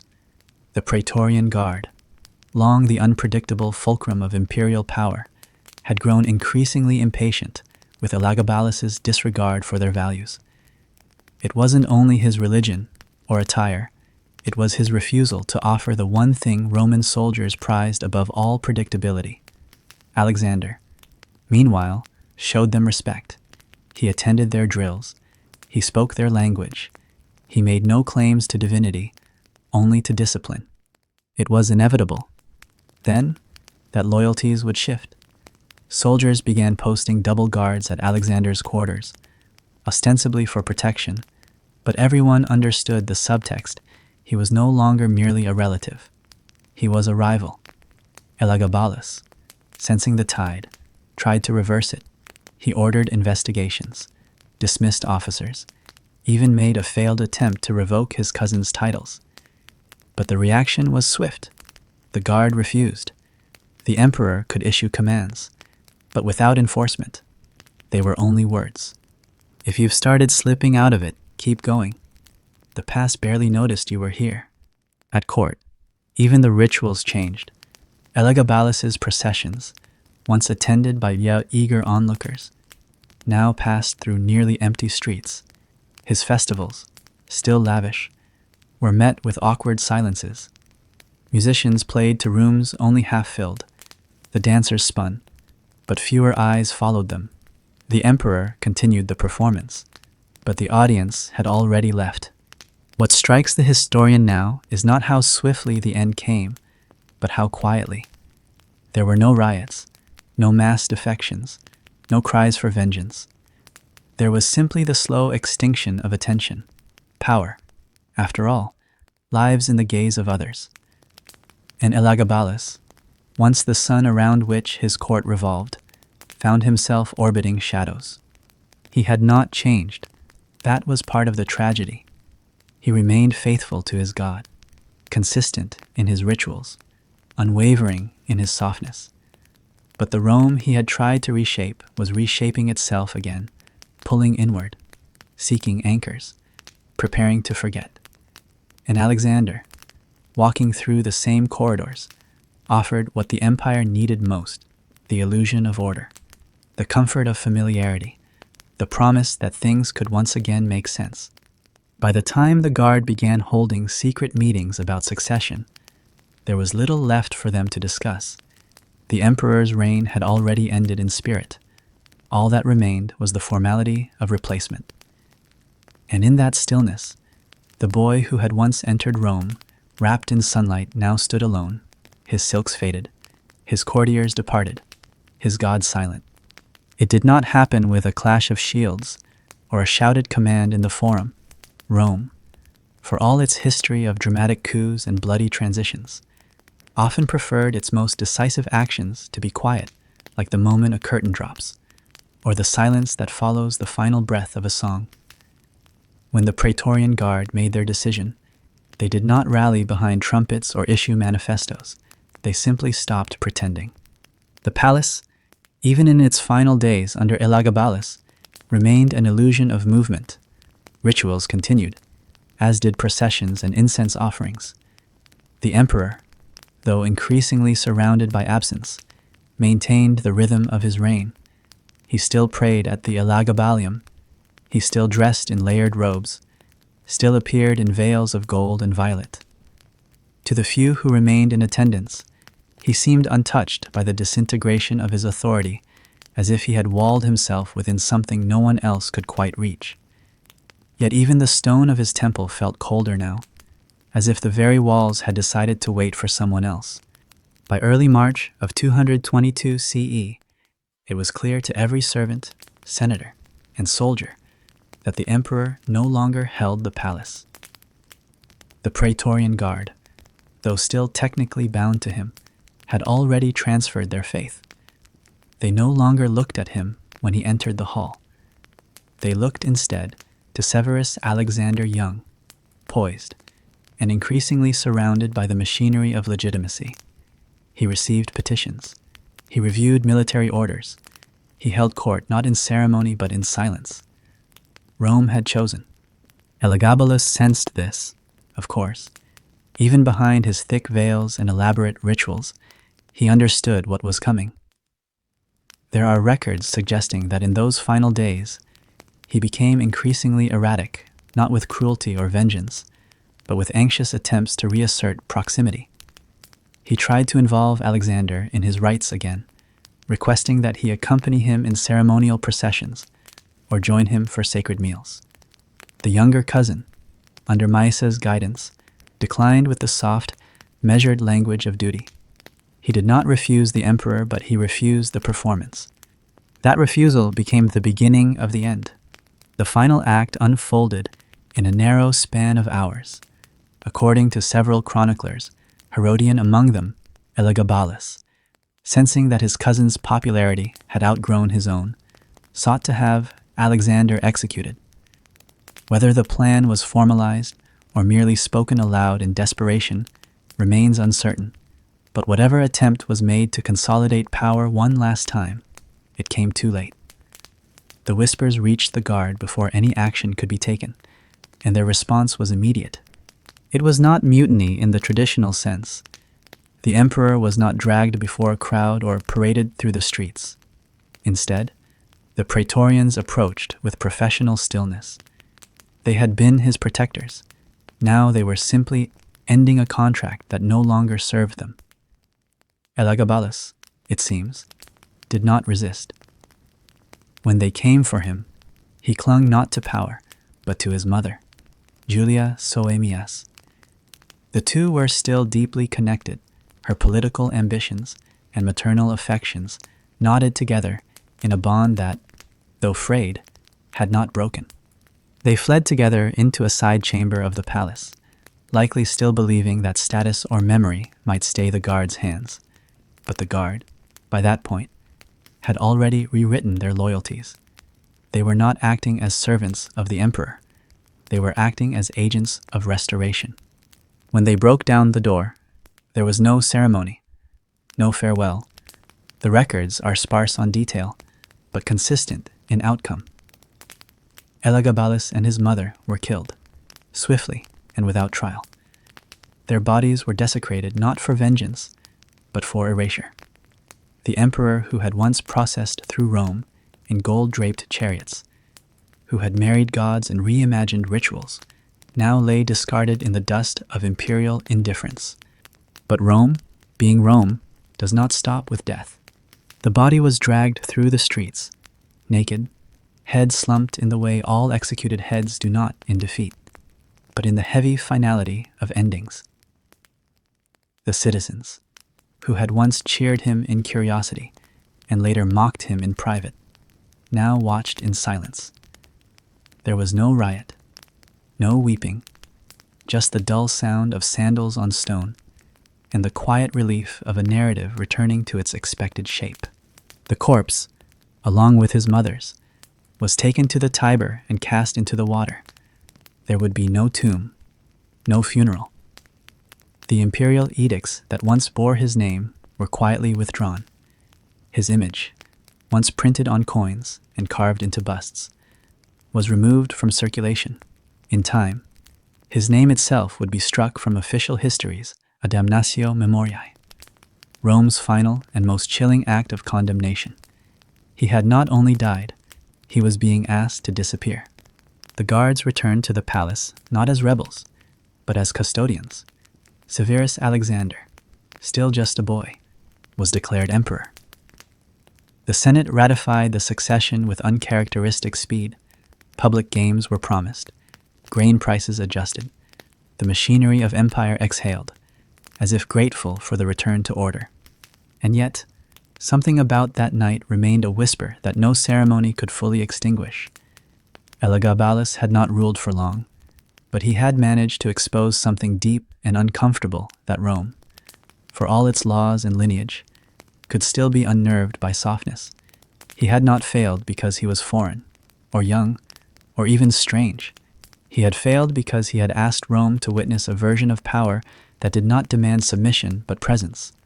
In the weeks that followed, the temple of Elagabal was cleansed, its relics removed, its priests dismissed. The sacred black stone, carried so far with such reverence, was quietly returned to Syria. No announcement was made, no mourning held. It was simply placed back where it had once stood, as if the entire episode had been a detour in the empire's long, stony march. But the story didn't vanish. It lingered in corridors, in late-night anecdotes, in the uneasy silence that sometimes filled the space between emperors. The memory of Elagabalus, though banished, remained like a dream one couldn't quite forget. Not because he had ruled poorly, but because he had ruled differently. And in Rome, that difference was what made him dangerous. The Tiber had swallowed emperors before. It had carried the ash and memory of generals, traitors. Pretenders washed them into silence beneath its dull green current. But when Elagabalus was cast into that river, it wasn't simply an act of disposal. It was a ritual of forgetting. Rome, which had for centuries constructed memory in stone and myth, chose, in this moment, to cleanse not with elegy, but with erasure. The body bare, defiled, unceremoniously dumped into the water alongside his mother's, had once worn the robes of a living god. It had processed through golden arches beneath trumpets and incense, been kissed by priests, revered by Eastern delegations, cloaked in patterns no Roman loom could reproduce.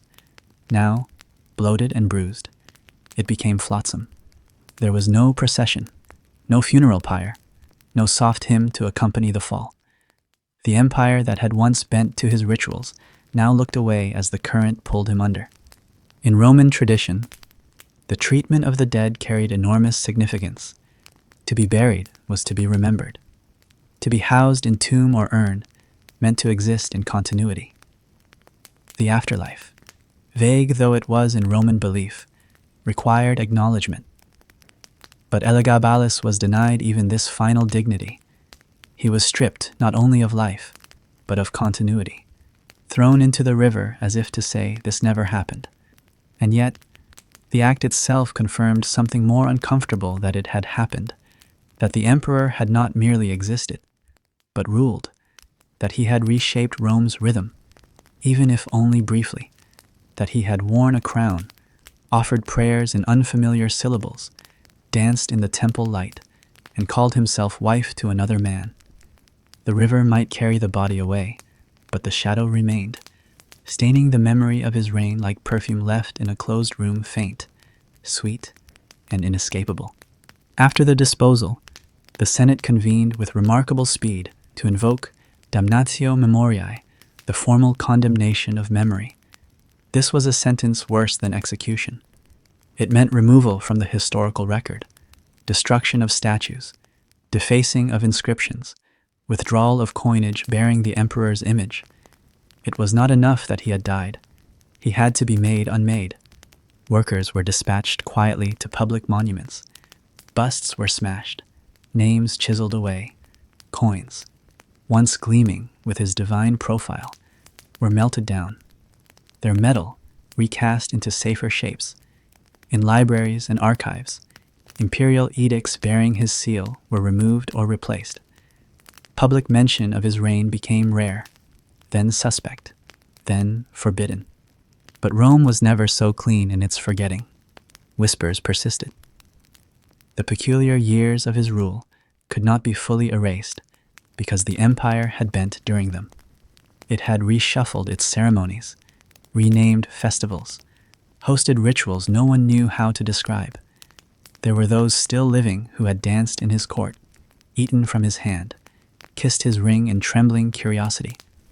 They remembered, some in discomfort, some in secret admiration. Among the people, stories began to take root not as protest, but as gossip, myth, and fragmented remembrance. In taverns and side streets, he became a strange figure, a mad boy, a priest emperor, a sun god in silk slippers. Some mocked his effeminacy. Others swore he had possessed secret knowledge, divine insight lost when he was cast into the river.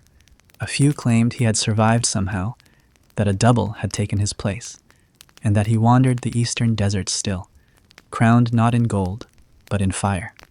These tales were never organized, never consistent, but they revealed something important: erasure, when too forceful, becomes a kind of presence.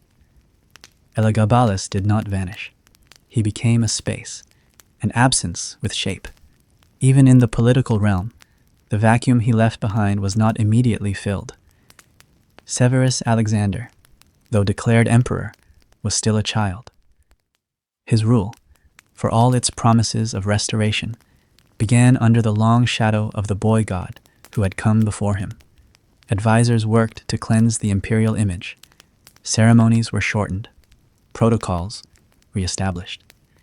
Jupiter was invoked publicly again, but every new tradition began with an implicit apology for what had preceded it. Maesa, who had orchestrated both ascension and removal, resumed her place beside power. She did not speak of Elagabalus again, not publicly. Whether she mourned him privately remains unknown.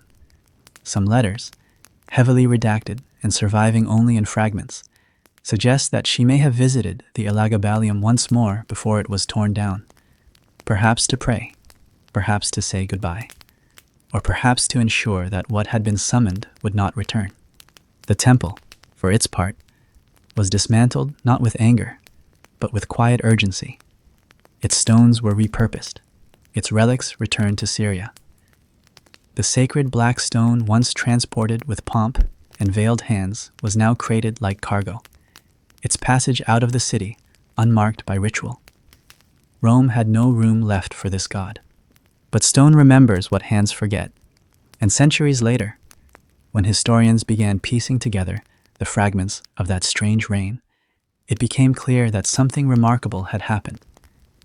That for a few brief years, the empire had turned inward, allowed a dreamer to guide its rights, and touched the outer edge of something un-Roman, and that it had recoiled not because it had been destroyed, but because it had been reimagined too vividly.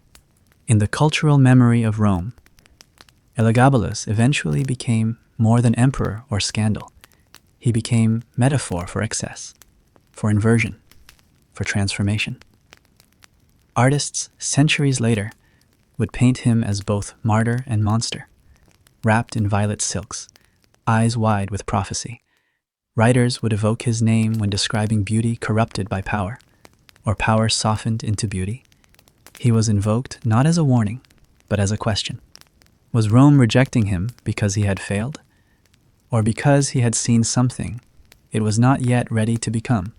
There are no clear answers, only the image of a body denied rest, floating downstream in the dark, only the memory of a god who was not destroyed, but sent back, only the soft echo of rituals that once filled the Palatine Hill with light, and only the knowledge that the empire, for all its might, could not fully erase what had once dared to arrive without apology.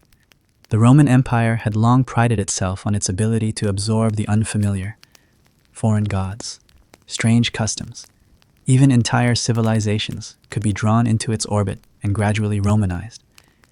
But there were limits to that absorption, moments when the unfamiliar refused to submit, when it insisted on remaining wholly itself, untouched by the reassuring architecture of Roman order. Elagabalus had not been absorbed. He had insisted on reversing the flow. In the months following his death, Rome did what it always did in the face of discomfort.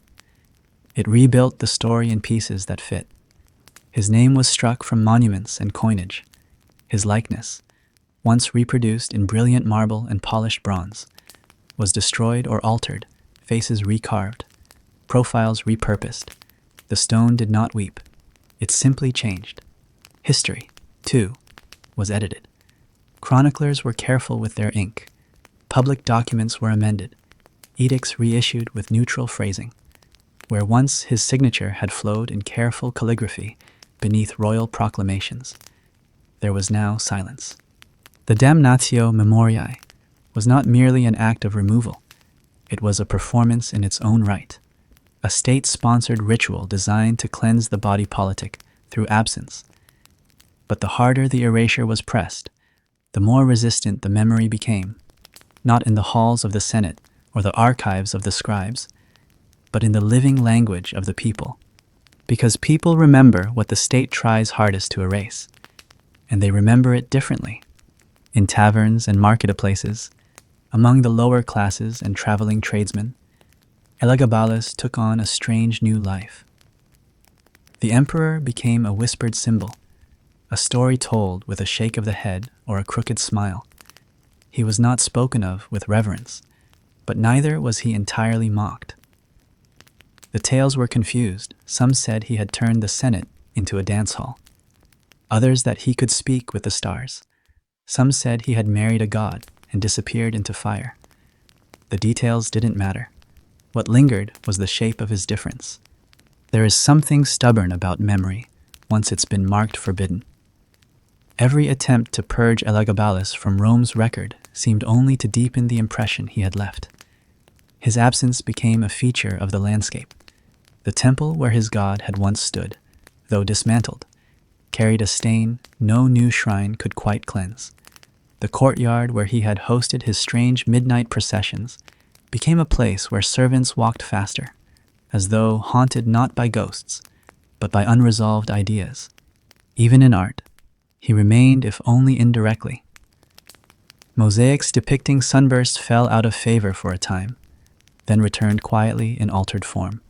Figures in long, flowing robes, once attributed to abstract muses or unknown deities, began to be re-identified. Sculptors did not name him, but their chisels betrayed familiarity. There was something in the line of the jaw, the softness of the eyes. Rome was trying to forget, but its fingers remembered. In the eastern provinces, where the cult of Elagabalus had long flourished, the story was different. The black stone returned to Emesa with little fanfare, but the devotion remained. There, his memory was not condemned. He was still regarded, if not as a god, then as a prophet, someone who had carried the divine across empires and paid the price for failing to make it understood. In temples far from the capital, rites continued in his name, not loudly, but steadily. He had been Roman for only 4 years.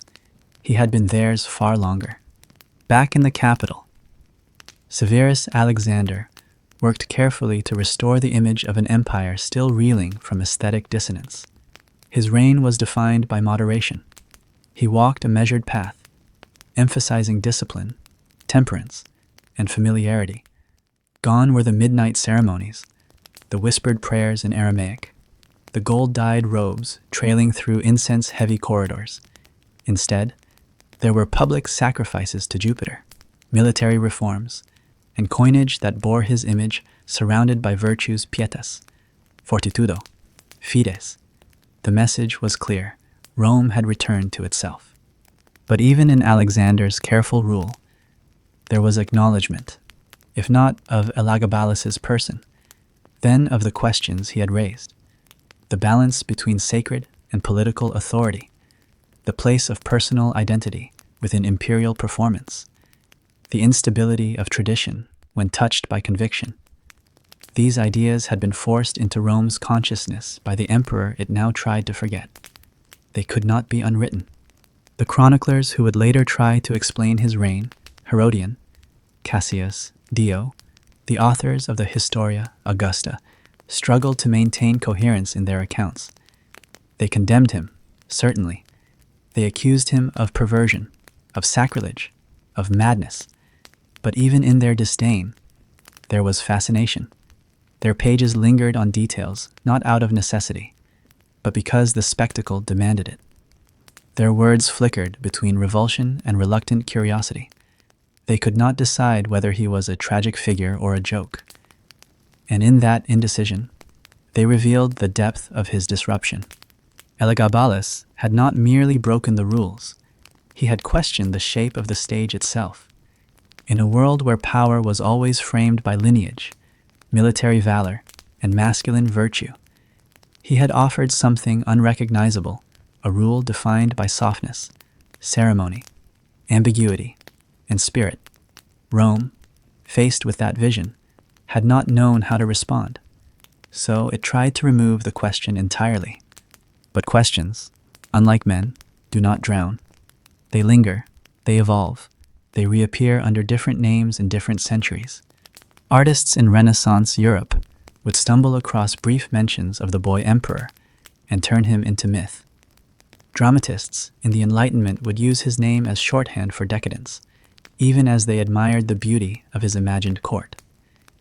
In the 20th century, scholars would revisit him again, this time through the lens of identity, gender, and performance, asking whether what once seemed absurd might actually have been deeply, defiantly human. And so, the forgetting became incomplete. Elagabalus was never restored to the official pantheon of Roman rulers. His temples were not rebuilt, but he was never fully lost either. His story remained, scattered like fragments of a mosaic never fully swept away. Even today, when we speak his name, we do so with uncertainty. Was he mad? Was he brave? Was he misunderstood? Was he dangerous? Or was he simply what he claimed to be all along? An emperor whose truth could not be translated into the language of his time. If none of this is making sense anymore, you're exactly where you should be. Though the boy was gone, and his name scratched from every column that had once echoed his titles, the god he had carried across deserts and oceans refused to vanish. Elagabal, the ancient sun deity of Emesa, known long before Rome, and surviving long after, remained in quiet persistence, like heat in stone after sunset. The Roman Empire could dismantle temples, disband priesthoods, and cleanse its forums of memory, but belief, especially belief born of centuries and carried in ritual, could not be erased by decree. When the sacred black stone returned to Emesa, it did not do so under torchlight or procession. No trumpets announced its arrival. There were no chants in the streets, no banners unfurled. The journey, once ceremonial, was now clandestine. Yet among those who received it, those who had served it long before the boy emperor's rise and fall, there was no confusion, only continuity. The rituals resumed, not with triumph, but with steadiness. The god had traveled, not to conquer, but to witness. Back in Rome, the Elagabalus, which had stood so prominently on the Palatine Hill, was dismantled in stages. Its columns, once carved with Eastern symbols and lined with gold, were repurposed into more traditional structures. The courtyards, once flooded with foreign music and sweet smoke, were paved over or replanted. The Senate never held a formal debate about its destruction. It did not need to.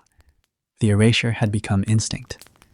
And yet, among the workers who carried out the demolition, it is said some paused before striking the altar hesitant, uncertain whether silence itself might hold memory.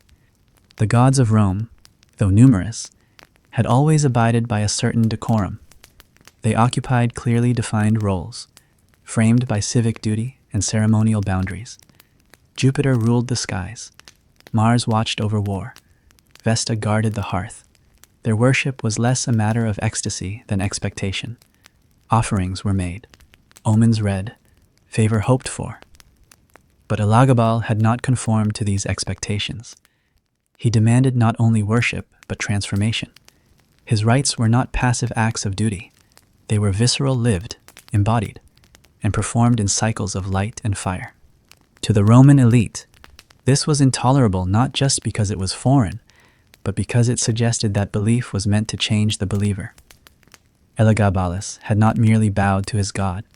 He had offered himself as vessel.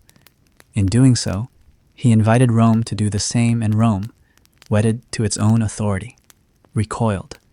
Yet even in recoiling, it revealed a kind of vulnerability. The rituals it sought to preserve now seemed defensive. The gods it had once declared universal now looked provincial, and Elagabalus, though removed from its skyline, lingered like something half-remembered. In the eastern provinces, however, the deity retained his place.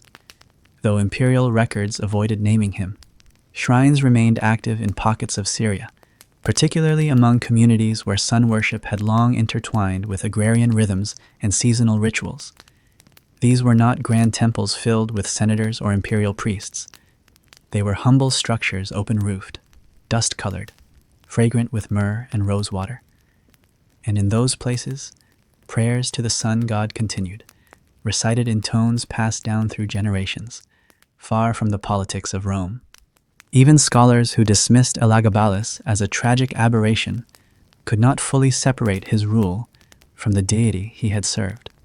Historians, despite themselves, were drawn to the symmetry a boy raised in light, crowned by ambition, undone by incomprehension. The god he loved had not protected him, or perhaps he had, but not in the way Rome understood protection. Perhaps the purpose of that divinity was not to preserve the boy, but to let him burn brightly enough to leave a mark that erasure could not quite smooth away. Centuries later, Christian chroniclers would revisit the story with new vocabulary. They called Elagabalus a heretic, a blasphemer, a warning. But even they couldn't help but dwell on the peculiar conviction with which he worshipped. He was not a tyrant in the conventional sense, nor a glutton for blood or power. His sins, as they framed them, were of confusion of identity, of worship, of excess, but they rarely accused him of indifference. His passion, they admitted, had been real, misplaced, perhaps, dangerous, but real. In this way, the god remained not as a figure of reverence in Rome, but as a thread woven into its long, chaotic fabric. Every time the empire faced a challenge to its structure, be it from new religions, new rulers, or shifting cultural tides, the memory of Elagabal and his gods surfaced faintly, not as prophecy, but as precedent. Rome had tried to forget, but forgetting left gaps. And in those gaps, meaning rearranged itself. Even in modern retellings, the story of Elagabalus and his god resists easy classification. Some see it as a cautionary tale of what happens when religious ecstasy is allowed to rule unchecked. Others interpret it as a radical assertion of selfhood in a world governed by brutal conformity. And some more recently read it as the quiet beginning of a conversation that would not fully emerge until centuries later, about gender, about ritual, about the politics of the body. What remains clear is that the boy did not invent the god. He carried him, and when the boy was cast into the river, the god did not drown. He returned to where he had come from. He resumed his place. He waited. And perhaps that is the most unsettling truth of all, not that Rome destroyed something new, but that it failed to destroy something old. If you've started slipping out of it, keep going. The past barely noticed you were here. Long after the palace had fallen silent and the temple stones had been carted away, a quieter reckoning lingered, not in proclamations or monuments, but in memory's more fluid corners, where questions go when the answers no longer matter. Elagabalus, the emperor stripped of name and burial, persisted not through celebration or admiration, but through complexity. And among the most enduring complexities was this: who had he truly been, beneath the robes and incense? The Roman chroniclers who recorded his reign, Tacitus had died too early, but Dio Cassius, Herodian, and the shadowy compilers of the Historia Augusta painted him with heavy strokes decadent, perverse, blasphemous. They rarely asked what he might have believed, only how far he strayed from the norms they trusted. In their texts, Elagabalus is often more caricature than person, a collection of anecdotes strung together by disdain. Yet between the lines, something softer slips through, a person who did not merely fail to fit into Rome's categories, but who never tried to in the first place.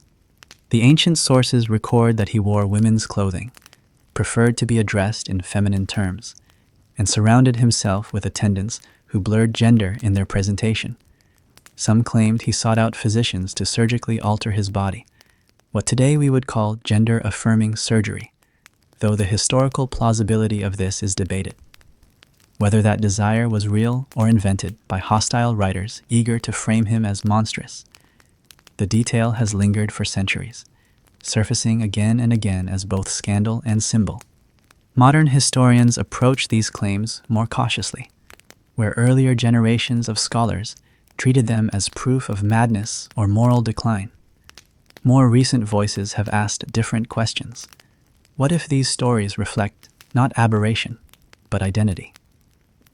What if the emperor Rome called unfit was simply unwilling to live within the empire's rigid definitions of masculinity and power? Of course, the terminology didn't exist then. Concepts like transgender, non-binary, gender fluid, these are modern frames, shaped by recent understandings of self and society. But that does not mean people like Elagabalus did not exist. Language, after all, is not required for experience. The body knows itself long before the mind can name it. And in the case of this emperor, the body seems to have spoken in silk, in movement, in ritual, in the quiet insistence that softness could rule without apology. What if forgetting was never failure, just a softer way to hold weight? To Rome, this was dangerous, not because it threatened the state militarily or even politically, but because it unsettled the moral architecture upon which the state was built. Power, in Rome, was gendered. The emperor was paterfamilias of the empire father, commander, warrior. Even in decadence, emperors were expected to maintain a masculine frame. Their sins could be excessive, their passions wild, but they had to remain legible within that frame. Elagabalus did not. He challenged the equation entirely. By embodying priestess and bride, by dressing in garments unfamiliar to Roman eyes, by embracing public affection for male partners not as indulgence, but as identity, he offered a version of leadership that made no sense to his contemporaries. And what cannot be explained is often feared. What is feared is silenced. What is silenced, in time, becomes myth. Yet the myth, in this case, remained unruly. It refused to settle into a single shape. In the centuries that followed, artists and writers would revive Elagabalus again and again, sometimes as a grotesque, sometimes as an icon, always as an enigma. The painter, Lawrence Alma Tadema, captured him in soft light, surrounded by petals. The poet Antonin Artaud called him a surrealist before the term existed. Others, especially in more recent decades, reclaimed him as a proto-trans figure, a historical ancestor whose story, though distorted, offers a glimpse into how expansive identity can be, even in places designed to constrain it. There is no scholarly consensus, nor should there be, identity, especially when filtered through centuries of hostile sources and cultural bias, resists clean resolution. What matters more is that the question is still being asked. Who was Elagabalus, really? Was he a boy priest confused by sudden power? A mystic too tender for the throne? A radical who believed gender was sacred theater? Or a victim of empire's relentless need to simplify what it cannot control? Perhaps he was all of these, or none. Perhaps, like the god he served, he was not meant to be named in the ordinary way. In academic circles, the debate continues. Some argue for restraint, cautioning against retroactively applying modern frameworks to ancient lives. Others insist that erasing queerness from history is its own violence, a refusal to imagine complexity in the past.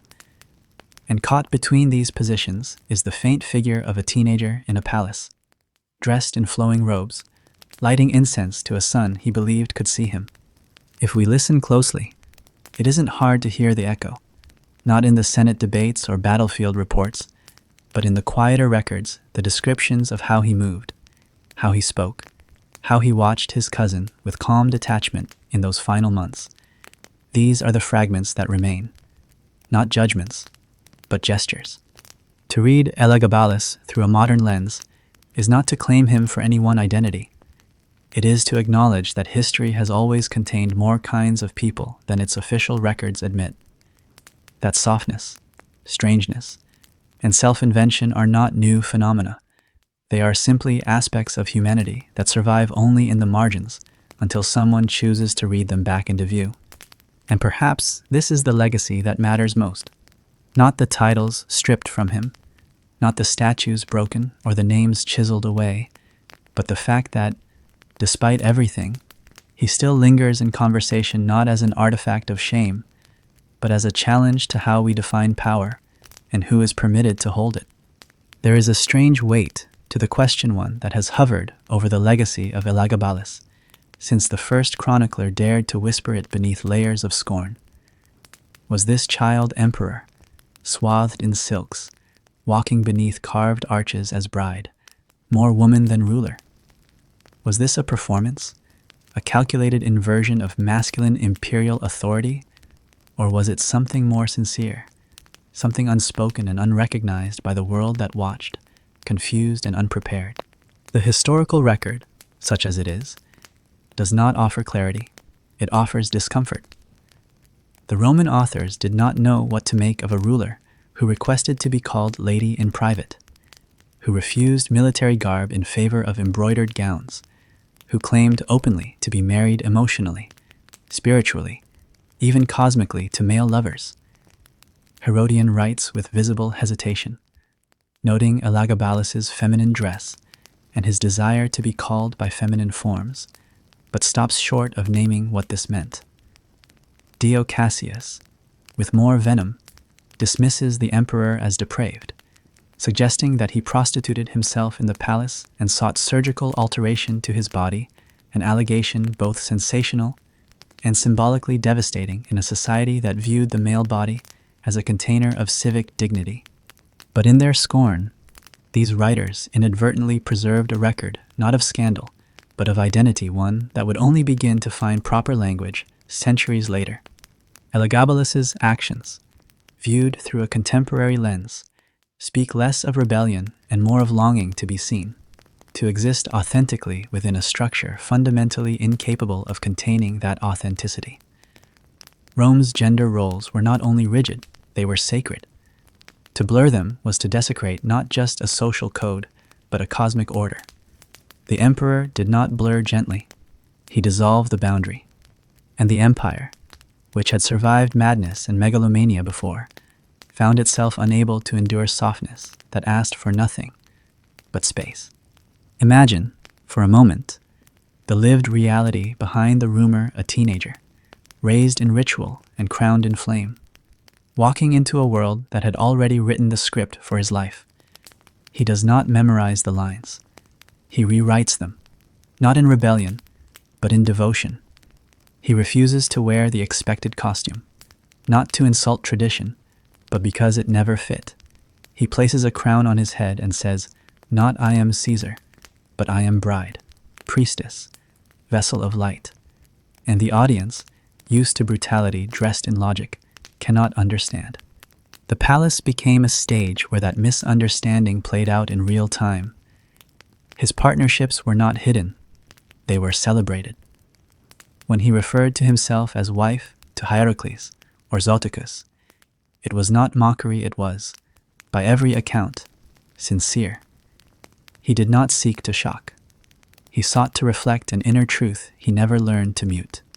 Modern interpretations, particularly from scholars within transgender and queer theory, have revisited these claims with cautious empathy.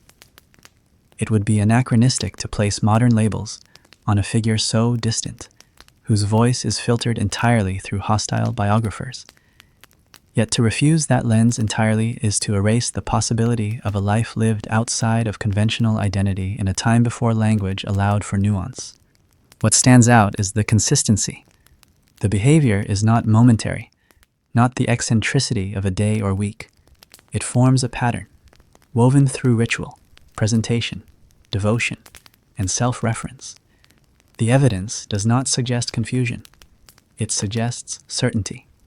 And if that certainty reads now as queerness, or transness, or non-binary embodiment, then it forces us to ask, what does it mean that the most hated emperor in Roman history may have simply been someone who lived too soon for understanding?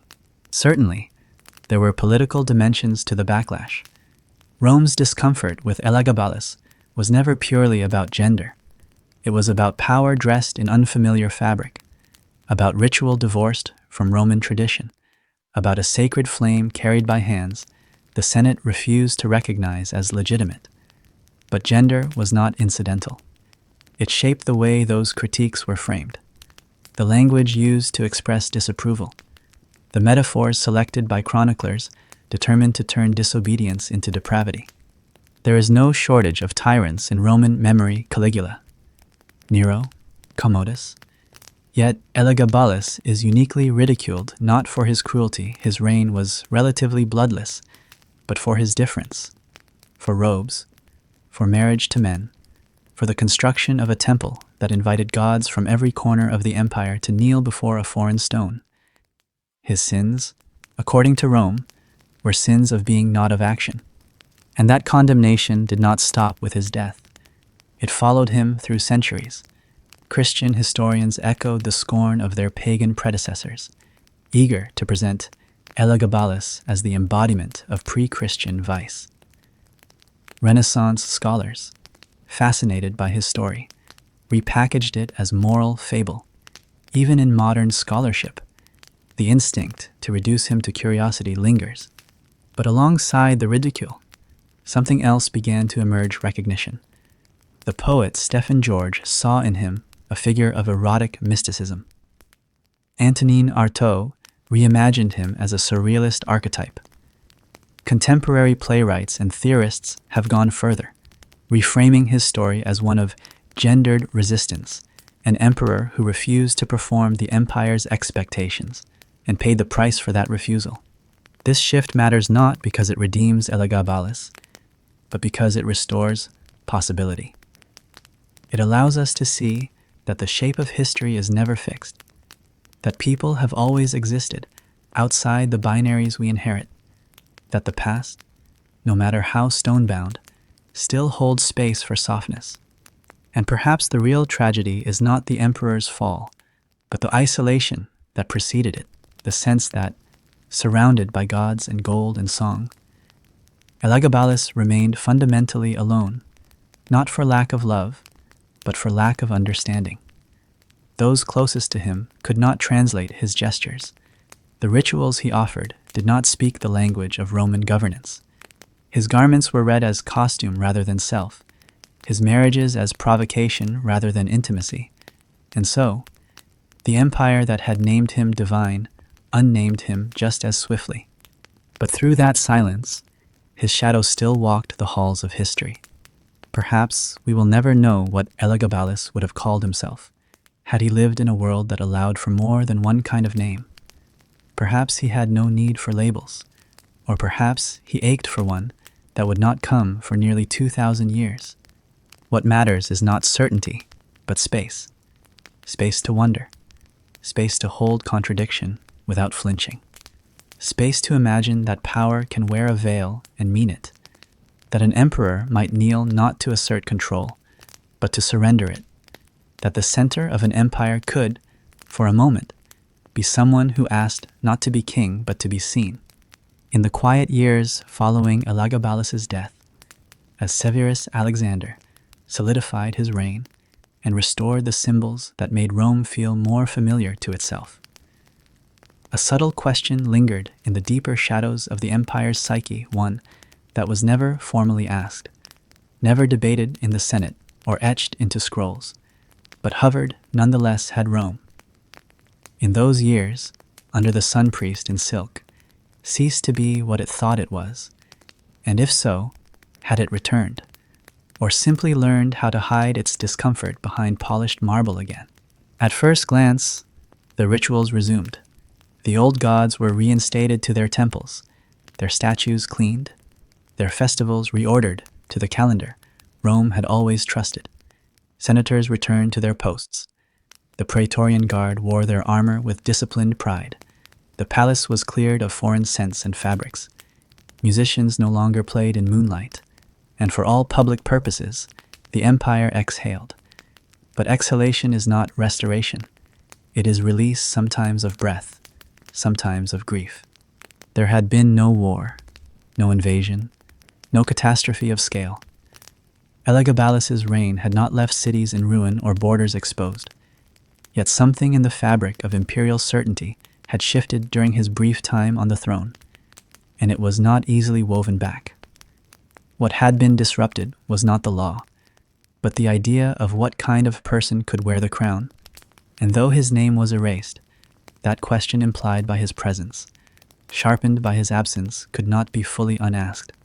For 4 years, the Roman Empire had followed a leader who refused to lead in expected ways.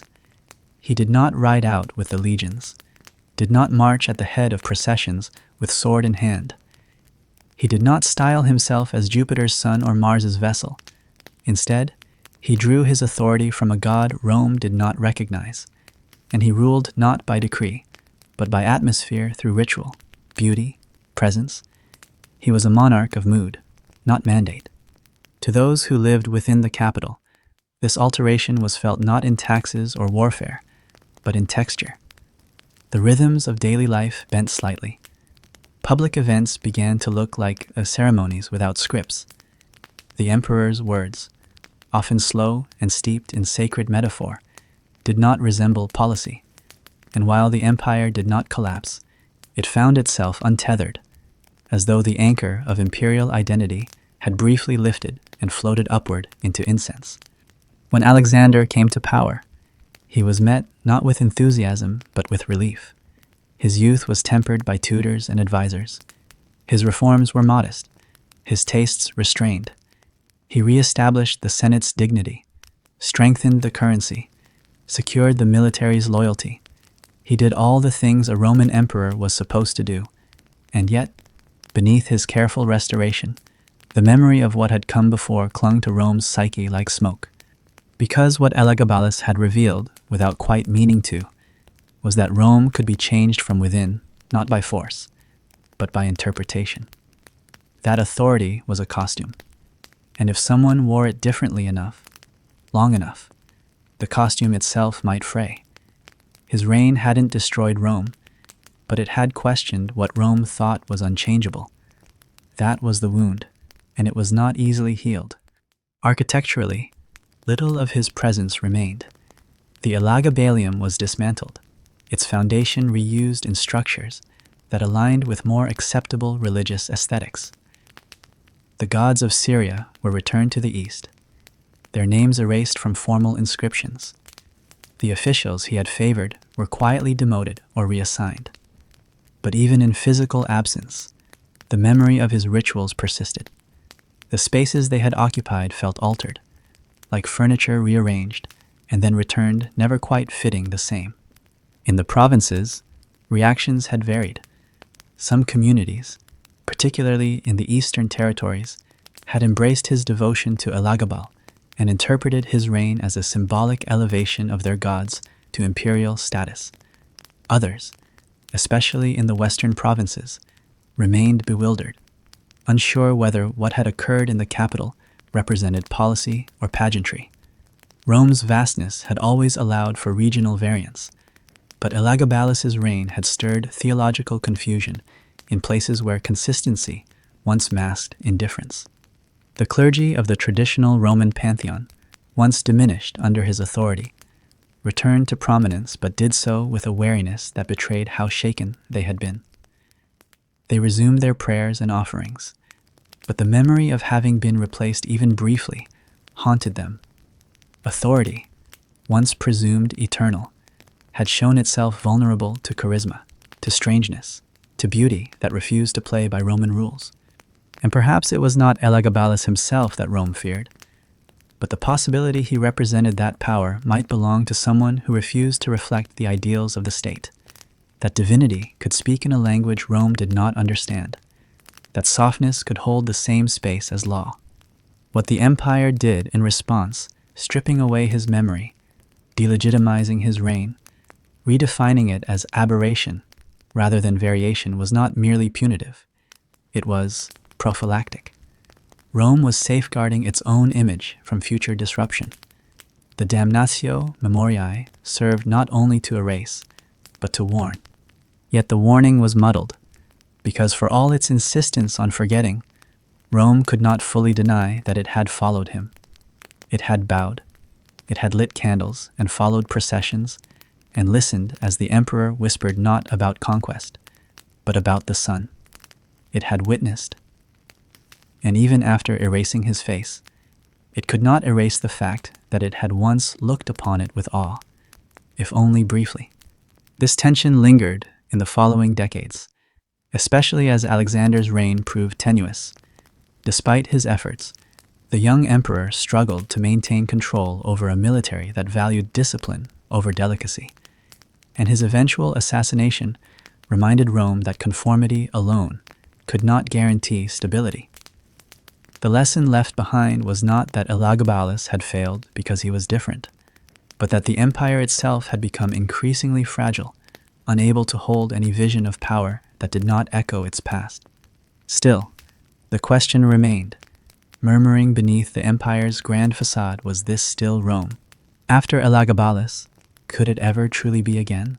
Not because of catastrophe or civil war, but because something fundamental had been glimpsed about identity, about divinity, about the mutability of authority. For a brief period, the empire had belonged to someone who did not reflect it back to itself, but offered instead a mirror twisted by incense and light. Rome, startled by its own reflection, chose to shatter the glass. But shattered reflections do not disappear. They glint from the floor, catching the light in odd places. They persist in memory, especially the kind that dares not speak aloud. For centuries, The hierarchy of Rome's worst emperors had been well established. Nero, with his violin and fire, his mother's murder, and his theatrical suicides, was the icon of imperial disgrace. Caligula, mad and monstrous, occupied a similar pedestal of scandal. Commodus, detached and gladiatorial, had reduced emperorship to a stage of ego.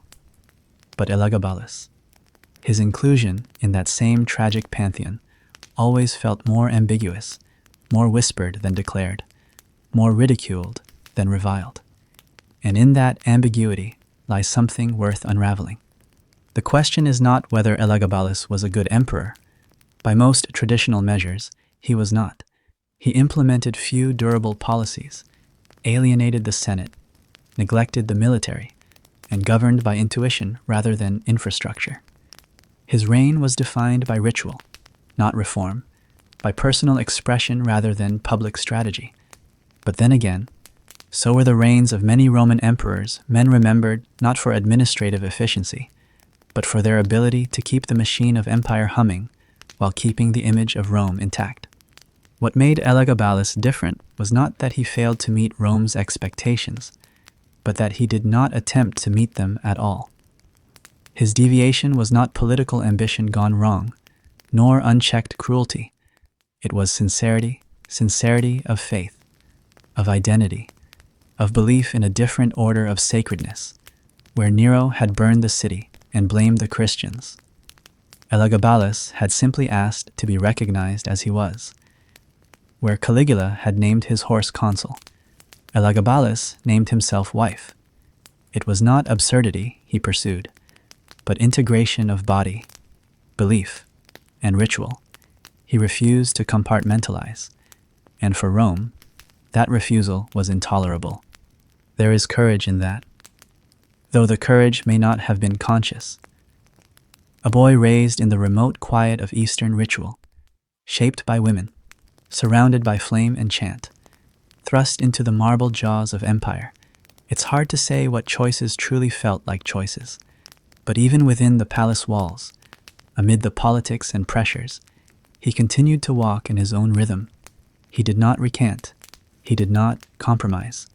He wore the veil, lit the incense, called his God by name, and asked that the world see him not as its mirror but as its alternative. That insistence cost him everything. Perhaps it was inevitable. An empire built on clarity, on legal categories, on sharply defined roles of man and citizen, God and human, soldier and statesman could not tolerate the emperor's blurring of boundaries. Power in Rome had always worn a masculine shape, even when draped in the affectations of culture and excess. Elagabalus, with his robes and prayers and marriages outside all norms, stripped away the performance of power and revealed something softer, stranger, and far more fragile. And in doing so, he frightened the men who held the empire's reins, because fragility, when it dares to be visible, becomes a threat. Even his enemies couldn't point to a massacre, a war, or a fiscal collapse. What they feared was less tangible, an erosion of what they believed power should look like. They feared the emperor who did not command with volume, who did not threaten or scheme or stomp through the basilica in iron. They feared the emperor who smiled while asking to be adored, who danced before a god no one else could see, who kissed his lovers in daylight, who ruled not to dominate, but to embody. In that sense, he was perhaps more radical than any of his predecessors, not because he sought to destroy Rome, but because he tried to imagine a Rome that could stretch to contain him.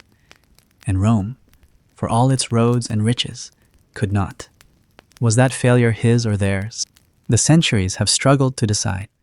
Early Christian writers delighted in recounting his perversions, painting his reign as proof of pagan decay. To them, he was not just a bad emperor, but a moral warning. Renaissance and Enlightenment scholars, following the same texts, treated him as exotic anecdote and entertaining footnote to more serious emperors. Only recently have interpretations begun to shift, not to redeem him, necessarily, but to reconsider what his story reveals about how history treats difference, what it remembers, and what it insists on forgetting. In that reconsideration, Elagabalus stands not just as a figure of imperial collapse, but as a lens. Through him, we glimpse how fragile the concepts of normal and deviant truly are. We see how empire polices not just borders, but bodies. How memory, curated by victors, often refuses to hold space for those who lived at the margins even when those people briefly stood at the very center. To call him braver than Nero is not to say he was better at statecraft. It is to acknowledge that he moved through the heart of Roman power with no shield but his softness, that he governed without a sword, offered no threat but his being, and yet inspired such fear that even his corpse was denied earth. To call him braver is to recognize that, unlike so many who came before him, he refused to perform Roman virtue while secretly subverting it. He subverted it openly, and that, more than fire or treason, earned his erasure. And yet, he was never fully erased. In art, in fiction, in theory, Elagabalus returns again and again, sometimes as spectacle, sometimes as prophecy. He is the emperor of petals and perfume, of gods joined in marriage beneath stars no Roman oracle charted. He is the figure whispered about in studies of queer history, the one whose name flickers at the edge of every conversation about gender and power and the shape authority is allowed to take. He is the boy who asked to rule not through command, but through presence. And if that presence made the empire recoil, it also made it pause. In the end, that may be the most remarkable aspect of his short and tumultuous rule, that it forced Rome to see something it did not recognize, something it could not name, something it chose to destroy rather than understand, and that in doing so, it revealed the limits of its own imagination. If the quiet held you longer than you meant, just say so. Even now, long after the body was dragged through the gutters of Rome and cast into the Tiber like a discarded relic of a forgotten cult, long after his name was scratched from stone and his god reduced to rubble, the question still lingered not on marble or scroll, but in the quiet minds of those who dared to remember him without disdain. What if Elagabalus had never wanted the crown? What if the empire had misunderstood him from the beginning, not as a ruler, but as a ritual? From the moment he arrived in Rome, barely past boyhood, flanked by his mother and grandmother, trailed by mystery and divinity, he had seemed like someone meant for something other than governance.